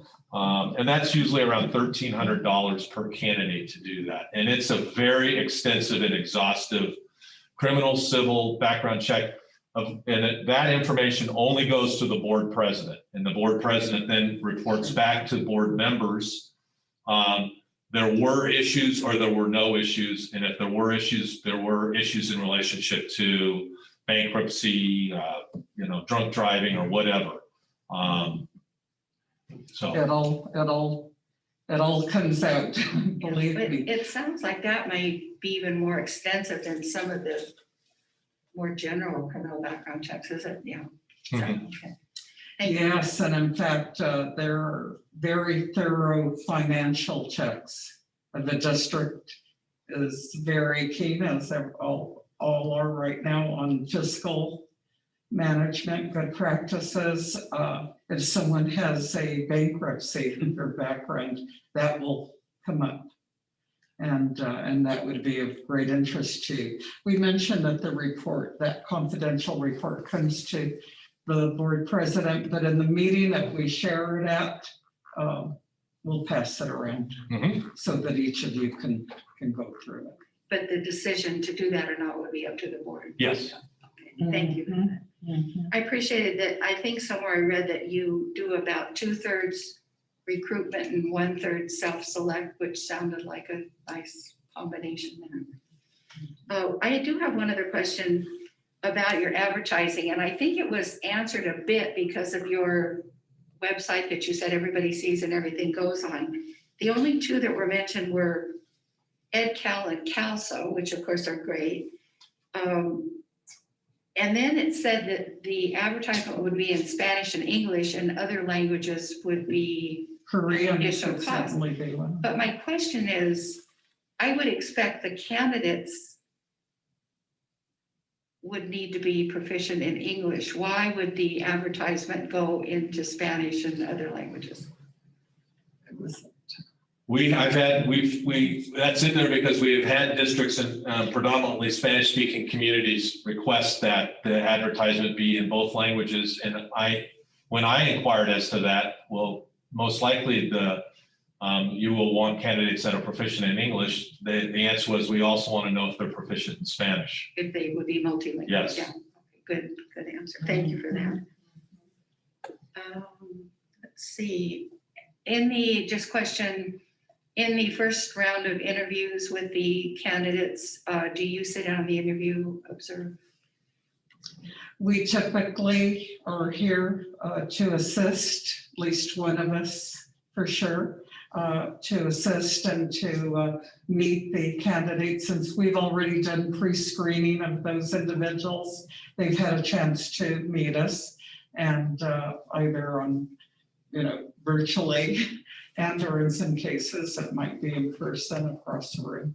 And okay, but the board, would indicate how they would like that to proceed. And one of the cautions that I would make for any board about to conduct a search is you want the candidates to be interviewing with you, not with us.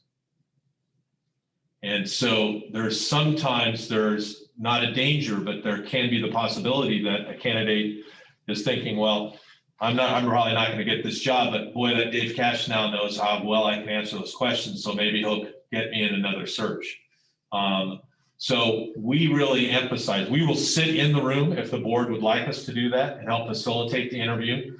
But we want you to know that we want the candidates that you've selected to interview to be interviewing with you and you be interviewing them, and that we are not in that part of that process. At the end of that, we would facilitate a conversation about the candidates and help you come to your consensus or however you're going to decide your decision-making process will be in determining who you will have as your finalists.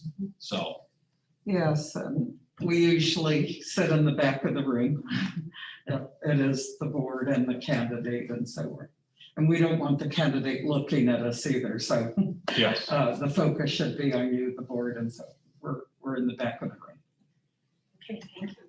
Well, those are the only questions I had. Did anybody else think of anything else as we were talking? Okay, well, I'd like to thank you both very much for coming in and giving the presentation, responding to our requests for proposal, and it's nice to see you both.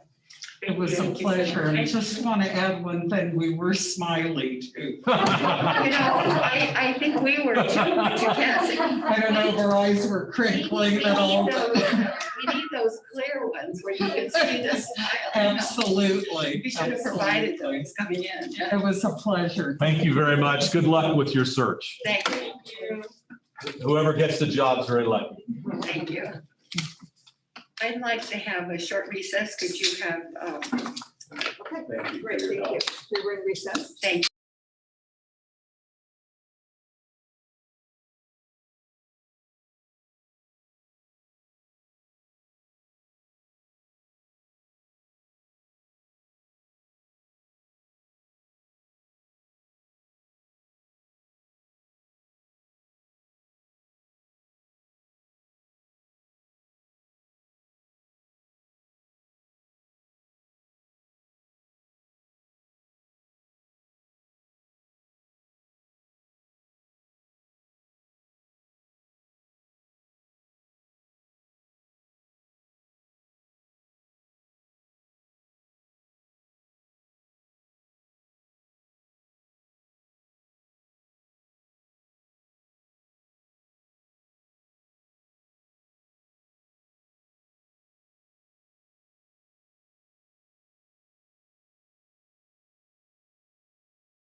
The Board of Trustees back to order, please. And we are about to interview an executive search firm, Leadership Associates. And we have here with us tonight Dr. David Verdugo, Dr. Dennis Smith, and Ms. Sandy Thorstensen. Did I say your name correctly? Wonderfully. Thank you. Thank you. What I would propose, and if this is okay with you, we would like you to give we've received your proposal and read through it, and I'm sure we'll have some questions. But if you would like to give us an overview of your proposal, and then we will open it up to questions. So, Wonderful. thank you very much. President Bush, okay to begin then? Please go ahead. Okay, thank you so very, very much. Madam President and trustees, good evening. As mentioned, my name is Dr. David Verdugo. I'm one of the partners with Leadership Associates. And really on behalf of our entire team, I would like to take this opportunity to thank the trustees for the opportunity to present our Leadership Associates proposal for the Fullerton Joint Union High School District.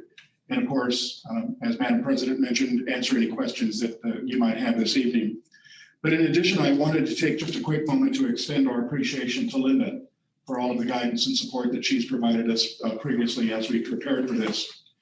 And if you'll go ahead and go to, oh, thank you. I can do that. forgot about that. I think we're hitting it. Mhm. Try it again. There we go. Okay, thank you. As mentioned, it is my understanding that the board has had the opportunity to review the proposal and see it, of course. But just a brief introduction of myself, and followed by our Fullerton search team partners, Dr. Dennis Smith and Sandy Thorstensen. I am David Verdugo. I'm the lead consultant in this particular search. I'm the previous and retired superintendent of Paramount Unified School District, a very urban school district of about 17,000 students. I'm the former assistant superintendent of Placentia, Belinda. Also the former executive director of CALSA, the California Association of Latino Superintendents, a organization based in Sacramento. I did that for about 6 years. Also the Superintendent's Leadership Academy Director in Washington, DC, where I had the wonderful opportunity of mentoring and coaching aspiring superintendents across the nation. Did that for a couple of years as well. Former high school principal, as a matter of fact, just next door at Valencia High School for a few years. And I might add that it was at Valencia during our time that we tried to replicate what was going on at Troy with the IB program and Troy Tech and the program that was so outstanding there. I've also been the interim superintendent, I did want to mention, in Pasadena, as well as Westminster, and a former AASA governing board member and a 40-year resident of La Habra. And I'll turn it over to Sandy. Thank you, David. My name is Sandy Thorstensen. I'm very, very pleased to be here, and we hope to serve the Fullerton Joint Union High School District. I began my career as a high school teacher, and then a high school assistant principal, assistant superintendent, educational services, and for 15 years, the superintendent, all in the same system of the Whittier Union High School District. So we're neighbors. I am a resident of Whittier, and my daughter attended Whittier Union High School District School. So have been in high schools, feels like all my life. I also had the pleasure of serving as the chair of the CCEE. Was selected by Governor Brown to serve as the chair of the organization and as the superintendent representative. It was a brand new organization back then. It still has the task of providing support to school districts across the state. It's an enormous task. And we still stay very closely connected to the CCEE and many other organizations, as we'll share later.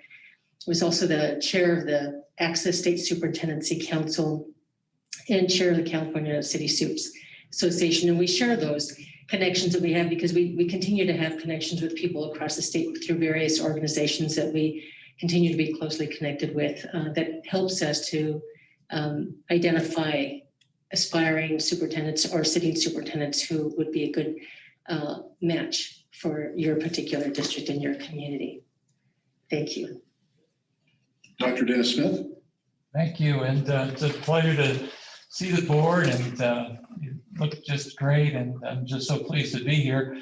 I know many of you, and perhaps you know me slightly from my experiences in Orange County. I've actually had the opportunity to be in Orange County since 1986, where I was superintendent in Laguna Beach, and spent time there, and then went to San Diego for superintendent of elementary district, and then to Irvine before going to Florida and spending 4 years in Orange County, Florida, an large urban area in Orlando, Florida.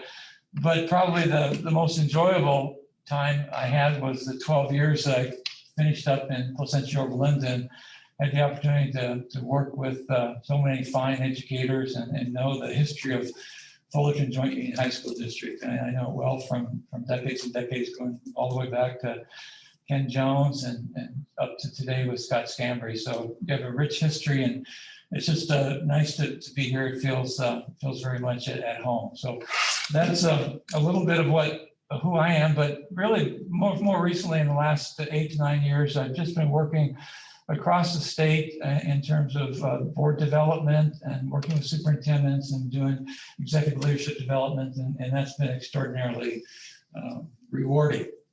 So that's just a little bit about who we are, but the next slide just gives a little perspective. You see us, but we have a team that works closely with us behind the scenes, and Becky Banning, all three of these are former assistants to superintendents, and Becky Banning and Penny Pyle, and then Linda Hunt. But specifically, Becky Banning would be the individual who worked closely with Linda if we were to get the search on all things related to the search. And I think maybe you've already had conversations with Becky. She stays in touch with all the things that are going to be necessary in terms of postings and information and communications and even press releases and so forth. So that's a little bit about the team that we are. The next slide, just a little bit about, we feel very much like we understand to the degree that anybody who hasn't been in the system knows Fullerton. And you have such a rich history here, the academic excellence, your IB program at Troy and Sunny Hills, and advanced placement. And, we look at AVID programs, and President Bush, you've been so active in ROP and the CTE. And so there are just so many amazing programs in Fullerton that you want to continue and you want to see grow. The successful bond measure, which is not easy in school systems, you've done well by that, and the modernizations, the new facilities that are being constructed, the COVID plan. I've read your reentry plan, the safety schools, and you've really been thoughtful in that regard. It's just amazing. The 125 years of excellence, there's not many school districts that can say they've been there for 150 years. And going back to one of the mother school systems in Orange County, the transparency, I think, because in my experience in Orange County, people always looked to Fullerton and said that's a district that took care of itself fiscally. And so there's much to be proud of. The safe schools, and I think just to end in terms of the accolades and also the recognition of your accomplishments is the great relations you have with teacher associations and classified, and that is not easy work to do. And you've worked hard to nurture those relationships, not just this year, last 5 years, but for decades. That's been the case, and that's been the mantra. So this is a fine district, and we feel like there would be outstanding candidates that we could recruit to come into the school system if we were selected. Just a little bit about our firm. Thanks. We're an executive search firm. We're California-based. We have a national reach. We probably place more superintendents from out of state in California, but it's still a very small percentage. The majority of superintendents for a district such as this would come from in-state. We've placed over 550 school superintendents since 1996. But the important thing, and I think the slide there shows, and if you look, maybe you recognize some of the names like La Habra, Joanne Culver House, or Los Alamitos, Andrew Culver, Saddleback, Crystal Turner, Palm Springs, Sandy Lyon, or Orange next door, Goon Marie. Each of these individuals are unique. And in other words, when we do a search, we say, what does that school system need? What position profile? What have you said is important in a new superintendent? And that's our goal. to find the person that matches, or really to provide a whole array of individuals that we think really match up. And if you look at that list, those individuals are as different as night and day with one another. Ben Adradi from Santa Monica, Malibu, who was born in Uganda and came over as a refugee when he was 10 years old, is superintendent in Santa Monica, Malibu. So the point of this is just to say, you're unique, and we need to find those superintendent or those candidates who match up with what you think is important. And there's no stable, there's no group of people out there. Every search starts from the beginning. And this, because it's, you know, people that you might recognize, you'll know they're all individuals, and that would be what we would bring to Fullerton. This next slide is a bit of a geographic snapshot of the statewide reach that Dennis was referring to earlier.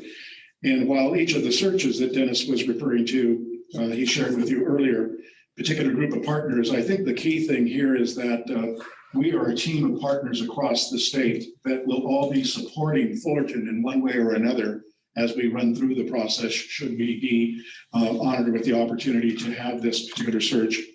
And I think, I know that every partner doesn't necessarily think of themselves as consultants, but rather, again, as partners who have a vested interest in Leadership Associates and our entire organization. One of the items that we do is twice a month, sometimes 3 times a month, we are on a Zoom conference call with all partners together to coordinate and continue the conversation with each other regarding what might be taking place, recruitment, that type of thing. This next one is a quick reflection of the state and national network connections that I believe are particularly important. It's that outreach and that ability and that network to communicate, recruit, and we value many of these connections. And we have been directly involved and connected to these leaders and to these organizations in the field of education in one way or another. And you can see the list there, of course. AASA, I had mentioned that I'm a previous governing board member. I was the executive director of CALSA, also worked for ALAS in DC. AXA, Sandy and both Dennis have been extremely involved with AXA over the years. CSBA, of course. CASA, the California Association of African American Superintendents. Dwight Bonds and I have a unique relationship there. Suburban schools, collaborative districts. But I want to add one particular one, if I may, and that is the university connection with Cal State Fullerton and Dr. Mark Ecker over at Cal State Fullerton, who I think has specifically continued a program, a doctoral program here with Fullerton and the cohort that exists. In fact, they might even meet in this room if I'm not mistaken. But we feel that this also brings a tremendous amount of connectivity and networking opportunities for the outreach that we have for and with you. Sandy? Thank you, David. As David mentioned just a moment ago, we meet as partners. There are 15 of us who are partners in Leadership Associates, and we meet every other week via Zoom. From our partners who live and serve up in Northern California, Central and Southern California. So it's really, really important, because if we were to have the opportunity to serve you, you would get the 3 of us and Becky Banning fully engaged in serving you. Plus, all of the other partners, they help us recruit, they help us vet, they help us ensure that the particular needs of your district are what are going to be at the forefront in our recruiting and vetting process. So we have the entire team of 15 partners throughout the state that help us to ensure that we find people who have the qualities and the characteristics that you are identifying and you and your community are identifying are most important for Fullerton Joint Union High School District. We believe that the quality of leadership in our schools and school districts has an incredibly huge impact on the success of all staff and, most importantly, the students. That every school district and school deserves a passionate, caring, and inspiring leader who's focused on ensuring that every single child receives the highest quality education. We did not lose our passion for this work on behalf of kids when we stepped off as superintendents. We're all highly engaged, and it really is something that we're committed to. You know, we enjoy this work. It's in our blood, it's a deep commitment that we have that we will bring to service to you. We value integrity, equity, excellence, diversity, inclusion, accountability, transparency. Those are words that mean something very, very dear to all of us. And we also value frequent and clear communication to all of you throughout the entire process. Communication is critical, and we want to make sure that we're going to be working hard on your behalf, but we want you to know what the process is and what the progress is throughout the entire course. We help our clients, school boards, and other education leaders by conducting highly professional executive searches tailored and personalized to meet your specific needs. And for the last 5 years, Leadership Associates has been enhancing our work by providing challenging and engaging ongoing professional growth opportunities for superintendents, boards, and other education leaders. It's one of the many things that I think really sets us apart, in addition to the fact that we are a collective team of partners who are invested in this work. But the executive leadership development work has really taken our work to new heights. We are, all of us, humbly saying that we had successful experiences in our superintendencies. We led districts who really moved the needle on student achievement for all kids and really understanding the importance of narrowing that achievement gap. We remain actively engaged throughout California in public education. As we mentioned, we're partners, not hired consultants. We do have a deep invested interest in not only the success of our partnership, but importantly, the success of the districts that we serve. We are committed individually and collectively in Leadership Associates to continuous improvement for ourselves and our clients. So as partners, we engage in continual professional learning as a team to keep abreast of the most current changes and issues impacting California education. And there are so many, countless, just waves and waves and waves of new things that are happening to schools. And it's important for us as we coach superintendents and we help and support boards and really give it our all in these executive searches, that we are continually abreast of the most important and our issues that are really pressing for superintendents.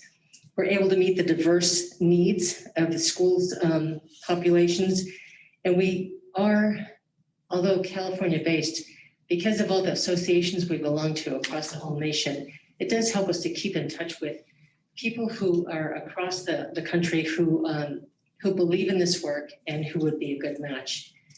But as Dennis Smith mentioned earlier, because Fullerton is such a high-achieving, high-functioning school district, you're going to have a lot of people who are going to clamor to have a part in and being a part of the history of Fullerton. The executive leadership development services, as I mentioned, have been developed over the last 5 years. We're able to positively impact over one third of the superintendents across the entire state through our ELD services. We have the Superintendent Leadership Series. We serve 7 counties throughout California with 180 districts participating in just this current year. We have the Superintendent's Leadership Network, 6 networks that are smaller in size. I will be leading the Orange County Superintendent Leadership Series tomorrow morning. And last Wednesday, I did LA County. The Wednesday before that, I did San Diego County. It's a large group of superintendents who are all on Zoom. It's very relevant content, and we provide them with the opportunity to be able to get into breakout rooms and small rooms and give them some prompts to really think about some hard issues that all of them are facing. And we get this wonderful feedback at the end of each session that they clamor for more of that time, relevant content, important resources for them to help them continue to grow in their superintendencies. We also work with assistant superintendents and interactive board governance workshops, organizational audits, board superintendent evaluations, conflict facilitation, superintendent evaluation, leadership training, 360-degree feedback reviews. So the executive development program not only helps to provide the strength and the courage and the continuing growth for superintendents, but also provides us with the opportunity to get to know more deeply sitting and aspiring superintendents throughout the state. That helps us as we serve you in the executive search. Thank you. Good, thank you, Sandy. Just a few more slides and then we'll wrap it up and hopefully have an opportunity for questions from you. We would enjoy that. This slide just really centers in on the search process, and it's not by accident that the search starts and ends with the board and everywhere in between. And so if we were fortunate to be selected, we would begin immediately just having a meeting with the board, just talking with you about what are your aspirations and dreams, what are the characteristics, what are the qualities, what type of search would you like to have? This is really tailored to you and to your needs. We'd also talk with you about which groups would be most relevant for us to speak with, that really have deep insights, the labor groups, principals, teachers, custodians, bus drivers, confidentials. And so we would do that early on. You would tailor the search. We would have a structure that might help to facilitate that, but it's your search. Then we go to the stakeholder input, and that's the time that we really gather as much input as possible. We also have an online survey, and that has just been phenomenal. I mean, thousands and thousands of people respond to the online survey. They identify themselves by different groups, not by their name. And so we provide that information. It's incredible information for the board. We have that in multiple languages also. And so in addition to the personalized stakeholder groups where we invite people to attend in small groups, we also have the online survey opportunity. And then from that, we draft the position description, the position profile, send it to you. It goes back and forth several times. And then once that's approved, then that is what we begin to recruit off of. When I showed you that list of all those different individuals, they're so different. That's because the needs of the districts were different. And so the position profile gets developed, approved, and then our recruitment process takes place. And so that's when a firm like Leadership Associates, when we talk about the three of us, we'd be really active and not passive recruitment, but active recruitment, picking up the phone and talking to people in different parts of the state, as well as those individuals who are partners. And so we would do that personal recruitment. And then at the end of that time frame, we sit down with you. But before that, we have a portal where you have access to every application. You will see the application letter, the application itself. You'll see the letters of references that the individual would have. And so we provide that ample time for you to review. We also have the position profile, and then we tend to match up candidates and say which candidates tended to really meet the profile that you set up. And then ultimately, then we have a really good conversation about who is it that you would like to interview as your superintendent. That's your decision completely. And you've seen all those applications, and of course it's confidential, but it's done in a virtual way where we can send it to you. You do it at home. You have access to it for a period of time up until the point in time that decision's been made. And then the interview process takes place in which you decide how many people would you like to interview, and we have to facilitate that. And then ultimately you select your superintendent, and then we can assist you with anything relative to communications and press releases and so forth. But we would walk you through or be partners with you through the whole process. But we're really facilitators. It's your search. And that's the search process. And I think David's going to wrap it up.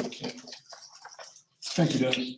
Just in closing thoughts and in summary, to reiterate, our search will be your search, certainly, an all-inclusive fee that you may have seen in the review that you had there accordingly. Also, a highly qualified administrative team. I can't say enough about Becky Danning and the support that she provides to the senior executive assistant to the superintendent's office. Tremendous support there. And our search, we believe, is personalized, it's effective, it can be high-tech. And we are an experienced California firm. You may have seen that figure previously with accomplishing over 70% of the entire state, the searches for superintendents. And that ends our presentation. Thank you. Okay, thank you very much. Now we get to talk.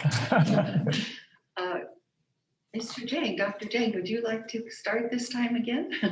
We put you on the spot always. Good. My name is Chester Jane. I want to thank you so much for this presentation. Dennis, it's always good to see you. Thank you. No, I have a few questions, and my questions are pretty much similar to the questions I have asked the other firms. But I do think that it's important for me to know individually, and probably for my colleagues too. But how many current searches are you doing for other districts for the position of superintendent?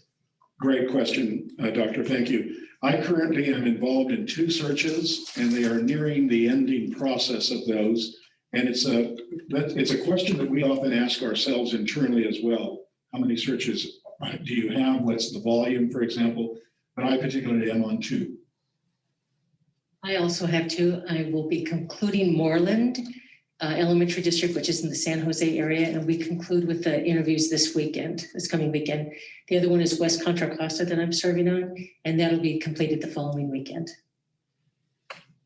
And if I may go back just to simply say, as Sandy did, I'm doing Sequoia Union High School District in the Palo Alto, Atherton area, as well as Reed Elementary School District in Tiburon in the Bay Area. And I'm just involved in 1 search this time, and it's just about midway through, so we don't see any conflict in terms of overlaps or issues with that. But thank you for asking that question. And another follow-up question over there would be, how many candidates are you currently working with to fulfill, I guess, the five positions that you're helping with? Well, I can share with you that in terms of the number or the volume of applications, is that the question? The number of candidates that you're going into the interview stage. Well, I can share with you that in most cases, we have a high volume of interested parties. Generally speaking, the top tier individuals can range from 3, 5, or 7, but typically I have found that it doesn't go beyond that. And I'm not sure also if one of the things with the searches, every search is so different that I don't know if that's part of the question, but candidates for Fullerton aren't likely to be candidates for other school systems. And the searches that we have are really distinctively different. And so like the Reed search or Sequoia search, but normally in a pool like a Fullerton pool, there might be 25 to 30 applications with coming from that probably 5, 7, or 8 really strong candidates, and then maybe 10, and then you have to narrow that down to probably in the 4 or 5 range. So in a situation like that, will you do a complete fresh search, or will you be contacting some of the candidates that were not successful for those positions and then have them apply to our district as well? Well, we could, but it's not necessarily, because some of these are elementary districts and high school districts. And so we will see sometimes multiple candidates in a search, but we worry about that sometimes. So, why are you applying for so many different searches? But sometimes there'll be a candidate that might apply for a few searches for some very good reasons. He or she's just ready for that. But most of the time, there's a fresh grouping of candidates for each search, because when we really think about Fullerton Joint Union High School District, there aren't too many of those around. And so there are a group of people that will find that to be highly attractive, or another group will see the Reed or the Sequoia or the West Contra Costa just to be a completely different opportunity for them. Okay, and last question for me would be, you mentioned that's an all-inclusive fee, and will you be able to do a fee match or a service match to other proposals that we have received? I think what we would do is, if it was comparable services, yes, we would look at that. And if it's comparable, we'll talk with you about how best to make that comparable. And I guess, Thomas, my last question. That's okay. How extensive is the personal background check on the individuals? That is extremely time-consuming and extensive. What we will promise you is no surprises. There will not be a candidate that you'll be surprised about, because we will have vetted that individual. So for each candidate we bring forward, there'll be at least 5 references I mean, it would probably be a board member, a teacher representative, probably someone from a teacher association. It could be a county superintendent, PTA, a former board member. We go back prior districts and we say, it's not just what this person did in this district, but let's go back and see what the track record is. So to answer your question, as far as our work is concerned, there's two most time-intensive pieces of what we do. The vetting, it's very intense because we want no mistake about it. And when we sit down with you, we'll actually just say, this is what this person said, and we'll go through that so you have a really good sense of it. So that's extensive work on our part, but it's the most important thing we do, because we've never had a board say, oh, I'm surprised you didn't tell us that. And the second piece is the community input. The stakeholder input is quite extensive. So does that help, Dr. Chang? Yes, it does. Thank you so much. I'm done with my questions. Thank you. Lauren? Can you guys hear me okay? Yes. Okay, thank you. It's hard with the double mask and everything. So I have a couple of questions. The first one, because you guys have talked extensively about how this is really driven by the board and the board's decision, but I'm wondering if you can talk a little bit about the guidance that you provide to the board. And if we have 30 applicants, what's your guidance to us in terms of, you know, which of those 30s to really focus our attention on? Well, I think Dennis went into some detail regarding the vetting process. Right. Part of that vetting process has to do with the advantage that we have in the networking and the connections that we have in order to find out even further or more information about each individual candidate. We may have 25 applicants, and I can guarantee you that all 25 will be vetted accordingly. It's through that vetting process that we bring forward the best match and fit to the position description that you folks have established, that we have captured, not only from the board, but also from the stakeholders accordingly. Yes. And a really good point is when we send those to you virtually, let's say there's 30 candidates, we will have them tiered, tier 1, tier 2, well, or tier 3, whatever the tier might be. And so when you go through them, you'll see that. And sometimes board members say, why did you put this person in a tier 3? They look, well, let's tell you about what we found out. And so, yeah, it's very important that we at least do our due diligence of saying who we think matches best. But then very often board members will say, well, what about this? And so this person could be really good. And so it's your choice to move individuals where you see fit. But we've done a lot of that background work to help. But we do present the candidates in a sort of tiering fashion, so the board has a sense when you go through it. And you'll see it too. Oh yeah, we can see why that one, this person might have been here or there. Okay, perfect. That was kind of what I was looking for, was would there be that guidance from you guys in terms of maybe saying, well, this group is one that you're going to want to focus on, this one, okay, and then maybe you're not, Kyle, or however it's divided. So thank you for that. Absolutely. The other question I have is, besides the survey and getting the input through the survey, because Fullerton's a diverse community where that may be a really effective way to gather information for some subgroups in our community, but not in others. Can you talk about the things that you guys do to help gather stakeholder input from some of our communities that wouldn't necessarily jump online and fill out a survey? We try to personalize that process by asking you folks, maybe particularly Linda or some other liaison to the district, in terms of who might not typically be a stakeholder group that would want to provide information to us accordingly. So we have the ability to reach out to them as well. Certainly community forums are made available for the public as well in more of a generalized fashion. But we have typically a breakdown of who you'd like us to speak to. We also have a sample sheet or a template that provides that information to give you a starting point on who you might want to request to be a part of that, the city manager, the mayor, but DLAC, for example, your Spanish-speaking population.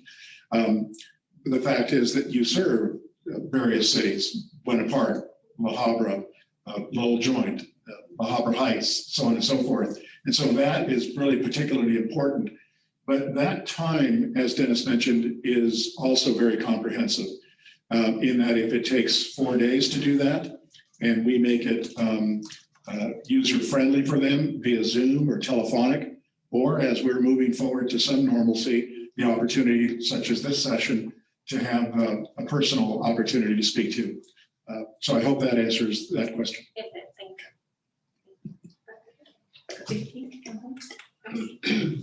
Sorry about that.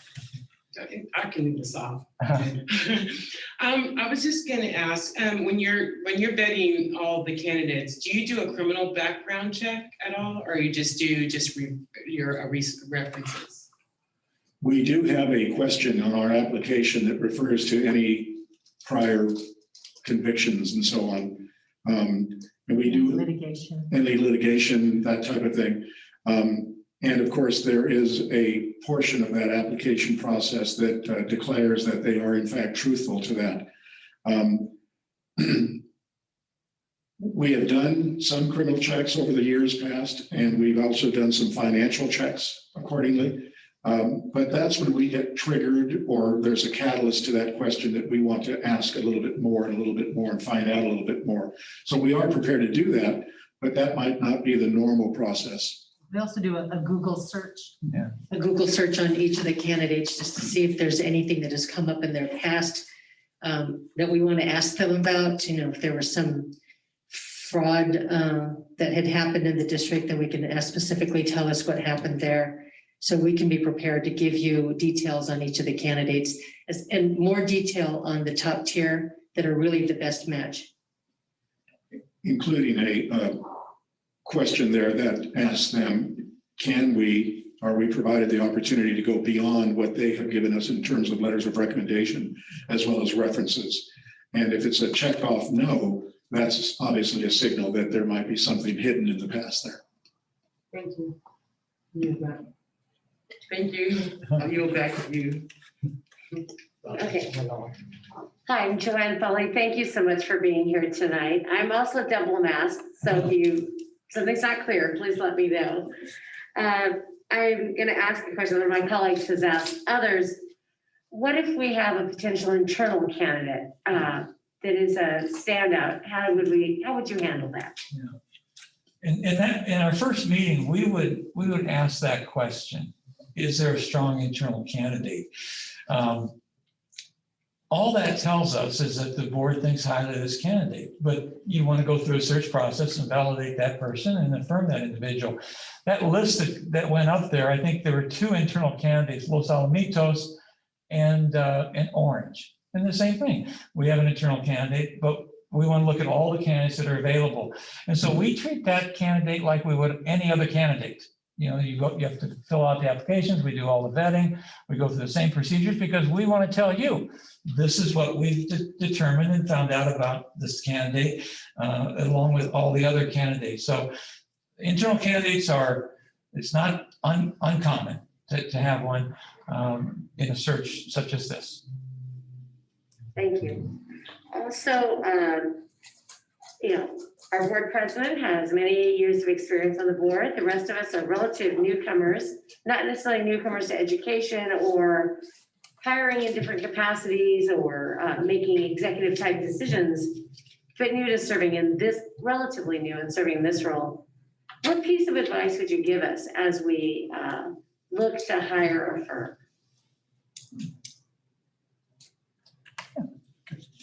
Good question. Well, I think certainly reputation is something that's important.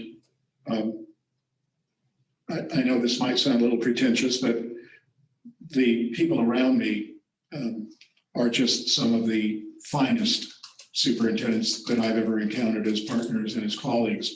So I think that's important, certainly. I think our track record would be something that one would want to rely upon. And then again, the personalization that we take and the time and the quality time that we take in working with trustees, we really see this as a relationship, a long-lasting relationship, as a matter of fact. If I'm not mistaken, in the proposal itself from Leadership Associates, there's a number of references that you might want to refer to that reflect on our work accordingly. I think Sandy may have said it earlier, and that is, even though we've stepped away from being in the chair of as superintendents, we're still very, very engaged and understand kind of that element of the mind and the heart when it comes to this leadership work. Thank you, David. When I was superintendent of the Whittier Union High School District for 15 years, I was very, very fortunate to work for a board very much like yourselves in that they were completely committed to students and committed to one another to serve as a high functioning governance team. And we know that we're going to be able to recruit some very, very strong candidates. There are some districts that we serve. We aim to serve every single one of them with the same high level of enthusiasm and commitment. But in some cases, it's harder because with technology, candidates will look online and they'll watch how you behave with one another. They'll watch how you behave with your superintendent. They'll watch what your values are. So I think just as much as we care deeply about our work and so committed to public education, you are as well. And that's very, very evident in the way that you conduct your business. And that's going to help us to be able to serve you well. And it's something that really matters to candidates. So I think we would just hope that you take a look at our track record. We have very high expectations of ourselves as a firm. And every other Tuesday we're on our Zoom and we're constantly improving and constantly working to raise the bar for ourselves because we do believe so deeply that every single child in every single community deserves to have the premium education that's at times now not every child gets. You know, it's not where it needs to be in every single community in the entire state. So we aim to continue to work towards that mission. So we hope you feel that sincerity from us and our real commitment to serve you. I think they said it well, and I think I just look and who has the individuals you see have the passion that you share, have the experience, and who you can trust, and make a decision accordingly. I think you all have really good instincts, and you'll know, and we hope you do choose us because more importantly, we'd like to work with you, and we'd like to help you find your next really great leader, and we'd like to make your job really hard.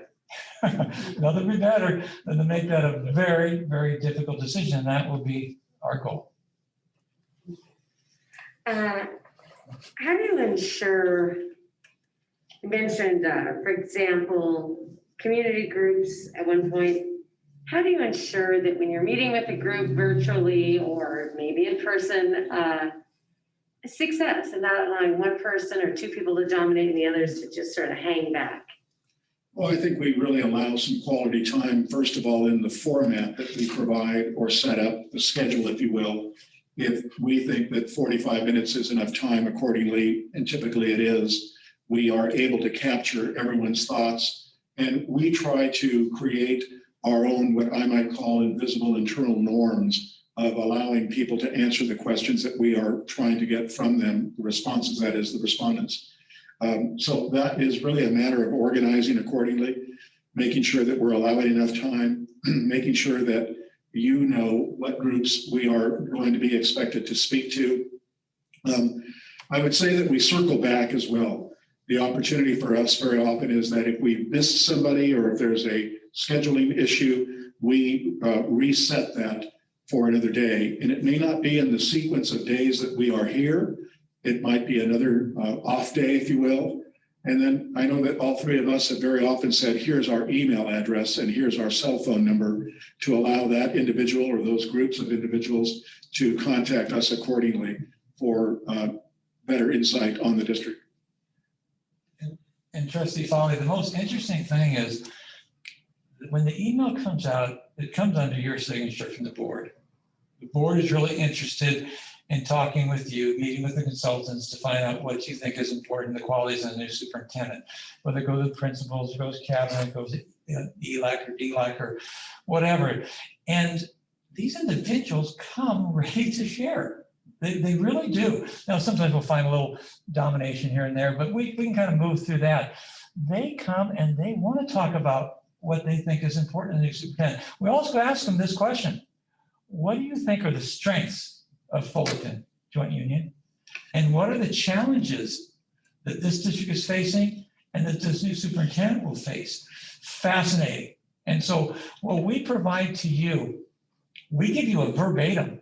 We're taking notes, a verbatim of what people are saying. Now, they're by groups, and so we don't want you to identify them by names, but it works out fine. And then we provide a high-level executive summary.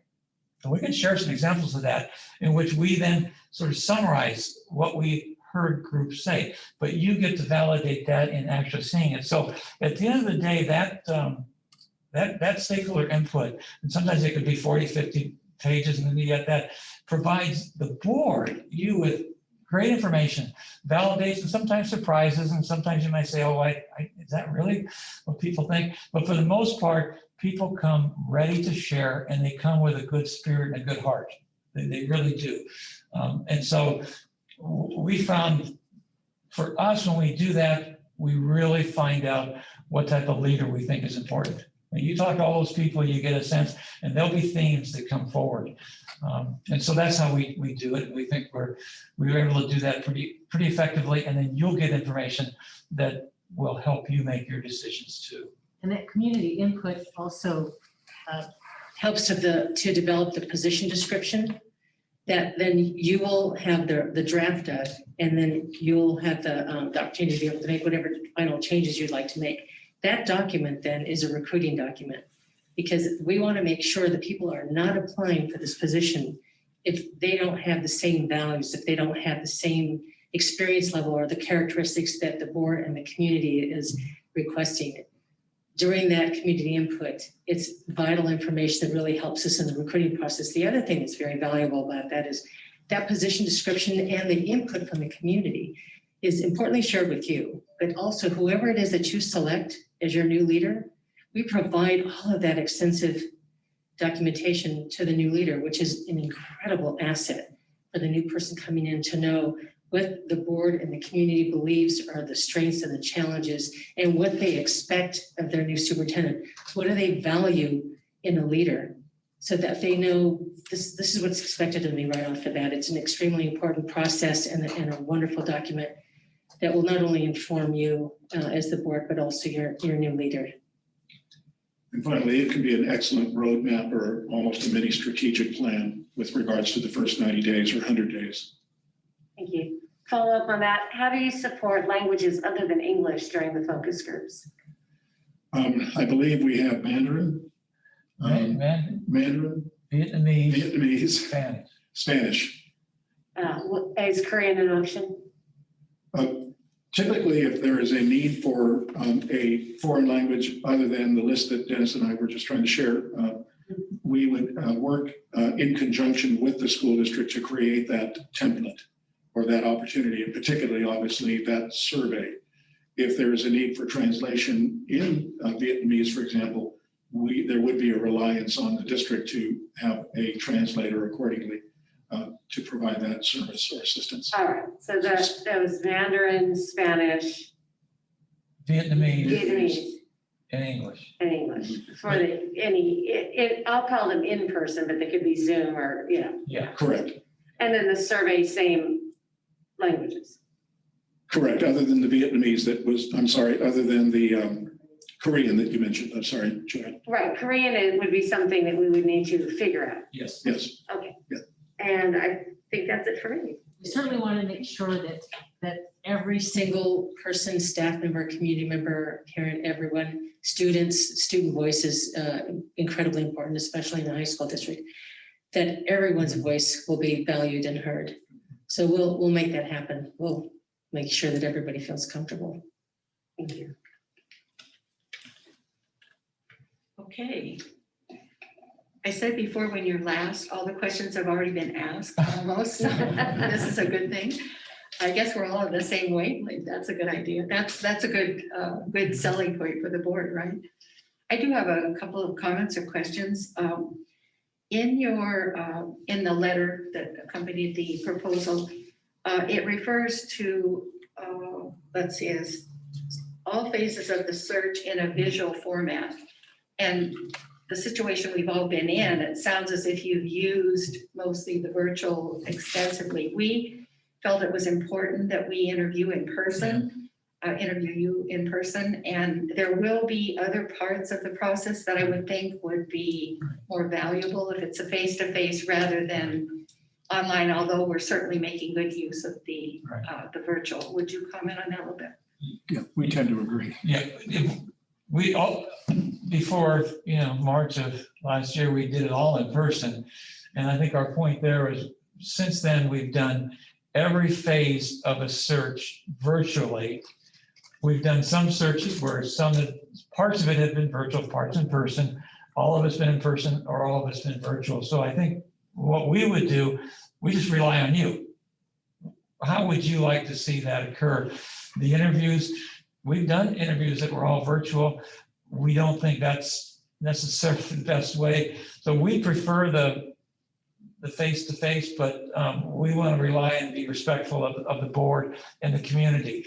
Our point was that we can do it, and we have done it in a virtual manner, but we will definitely follow your lead on that. So it depends on some circumstances, and we of course want everybody to be safe. So. And we've had interviews too. Thank you, Trustee Bucci. We've had interviews where the board said, we really would like to do this in person. But then we say, but we want to make sure that the candidate has the option to do it virtually. And we've done that. We've had candidates interview in person, and one candidate, particularly in Northern California, wanted to do it virtually, and the board didn't feel comfortable with that at the time. That person got the position. One person did it virtually. So it can work, and I think flexibility is the key here, and being respectful of the individual and of the board, and then we work with you on that. This also comes from a letter. Ms. Thorson said you spoke quite a bit about the services that leadership provides to superintendents. And I think that's a great thing, because obviously you want them to be successful. In fact, I think at one time I had the impression that maybe you worked more for the superintendents than you did for the board. So you have to reassure me that that's not the case. And I will say one thing, actually, that you could just put in your wheel box or toolbox or whatever. I've heard often that superintendents who aren't successful are usually, it's not because they don't have the skills or the leadership knowledge or whatever, it's because they don't get along with the board. Right. So I hope you do a lot of training on how to get the board and the superintendent to work well We together. do. That Is that part of your training as well? And we absolutely do, and we couldn't agree with you more, Trustee Bucci, with regards to that relationship that is so critical. I was the superintendent in Paramount Unified School District for 9 years, and I had a wonderful Board of Education, but it was the closest thing to a marriage that I've ever discovered. And I've been married for 48 years. So that, I think, is really quite important. But the one point that you make, which I think is so important, is we work for you, the board. You're the individuals, you're the group that we work for, not the superintendent.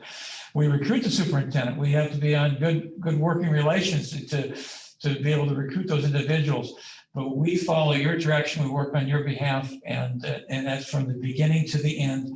And I'm really glad that you brought that forward, because we do have relations out there, and that allows us to have opportunities to make connections, to know who might be a very good fit. But our duty is to the board. Thank you. Sure. And certainly in the work that we do in supporting superintendents in their growth, the most important conversation that we have throughout all of these different opportunities for them is the governance team. Is the governance team, and how the 6 people on that governance team have to work so closely together. And when new superintendents take a role, when somebody starts as a brand new superintendent, their most difficult challenge is learning how to work with the board, because all of their work prior to that point is very, very different as far as the, they have one supervisor, as a line staff member or assistant superintendent or other position. So, and I think back when I was a brand new superintendent, that was the thing that was the most challenging for me. I was blessed to have a really wonderful board, a board that cared deeply about students, very, very diverse board in every possible way. Well, except for gender. I had all gentlemen on the board, but in every other way, they were very diverse, which was great. But they were completely in sync when it came to making sure that kids got the very, very best that they could have. But it is the board relationship with the superintendent and the work that is conducted as a governance team that is the most critical to be able to ensure that the students are served well.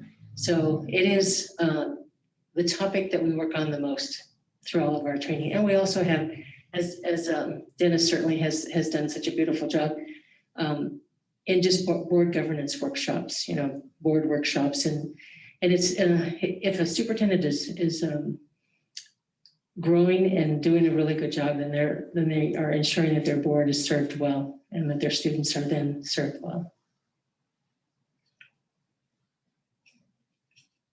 Okay, those are the only questions that I had, and thank you for your answers.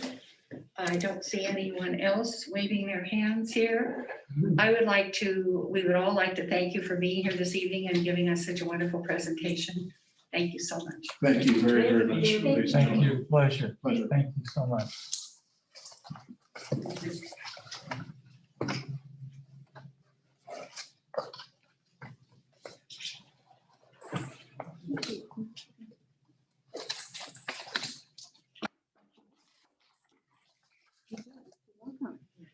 Okay. Have a nice evening. Thank you so much. Thank you. Thank you. Thank you. You too. Thank you very much. That's you. Marilyn, Vivian Hanson stepped down off of you probably recall Vivian Hanson from Paramount. I do. Yeah. Yes. I know she stepped down. She did? Yeah, she decided not to run, and she's got the same veteran status, that years and years of service. Thank you, everyone. Thank you. Thank you.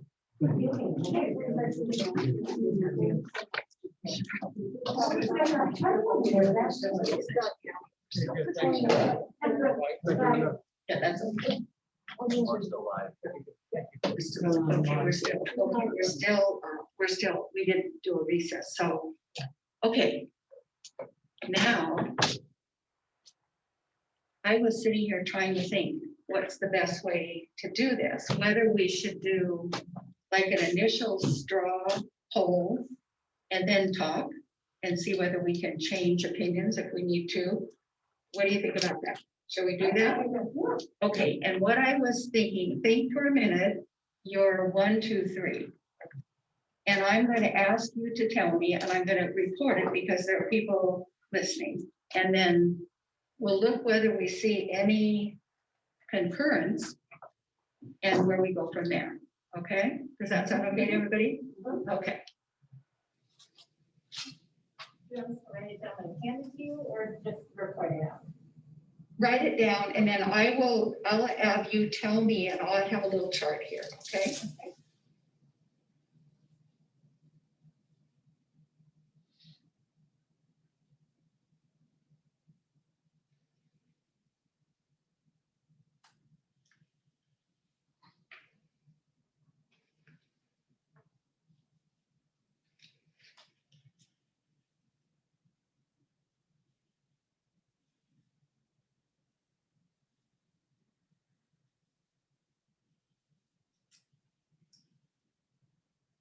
Everybody, okay, so do you want to start again first, Chester? Just give me your number 1, number 2, and number 3, and I'm going to write it down. Number 1, leadership. Number 2, HYA. Number 3, ESS. Make sure you turn your mics on. Oh, sorry. Okay, I'll repeat that afterward to everybody. Okay, you want to go next, Lauren? Sure. My number 1 is Leadership Associates. My number 2 is ESS, and my number 3 is HYA. Joanne? My number 1 is HYA, my number 2 is Leadership Associates, and my number 3 is ESS.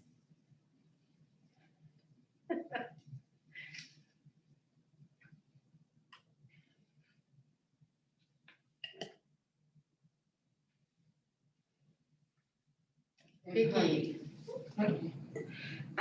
My number 1 is Leadership Associates. Now, number 2 is ESS, and then number 3 is HYA.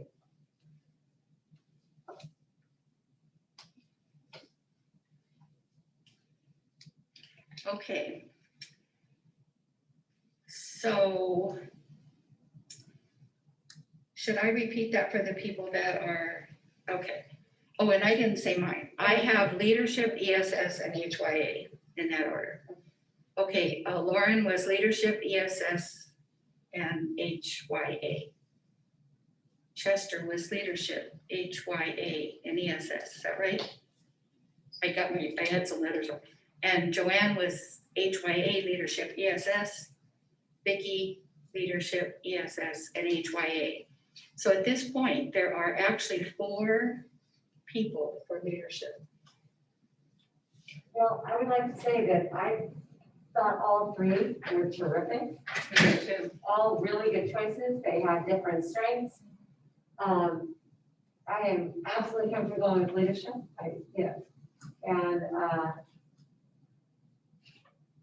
because I think I'm the outlier. This is what I think we need to do. We need to talk about why, and Right. if we want to change, we can change each other's minds or our minds as we talk, so. Right, and my only concern with leadership was at first, I was not sure of the strength of their community outreach. But in the question and answer, I became a little bit more comfortable.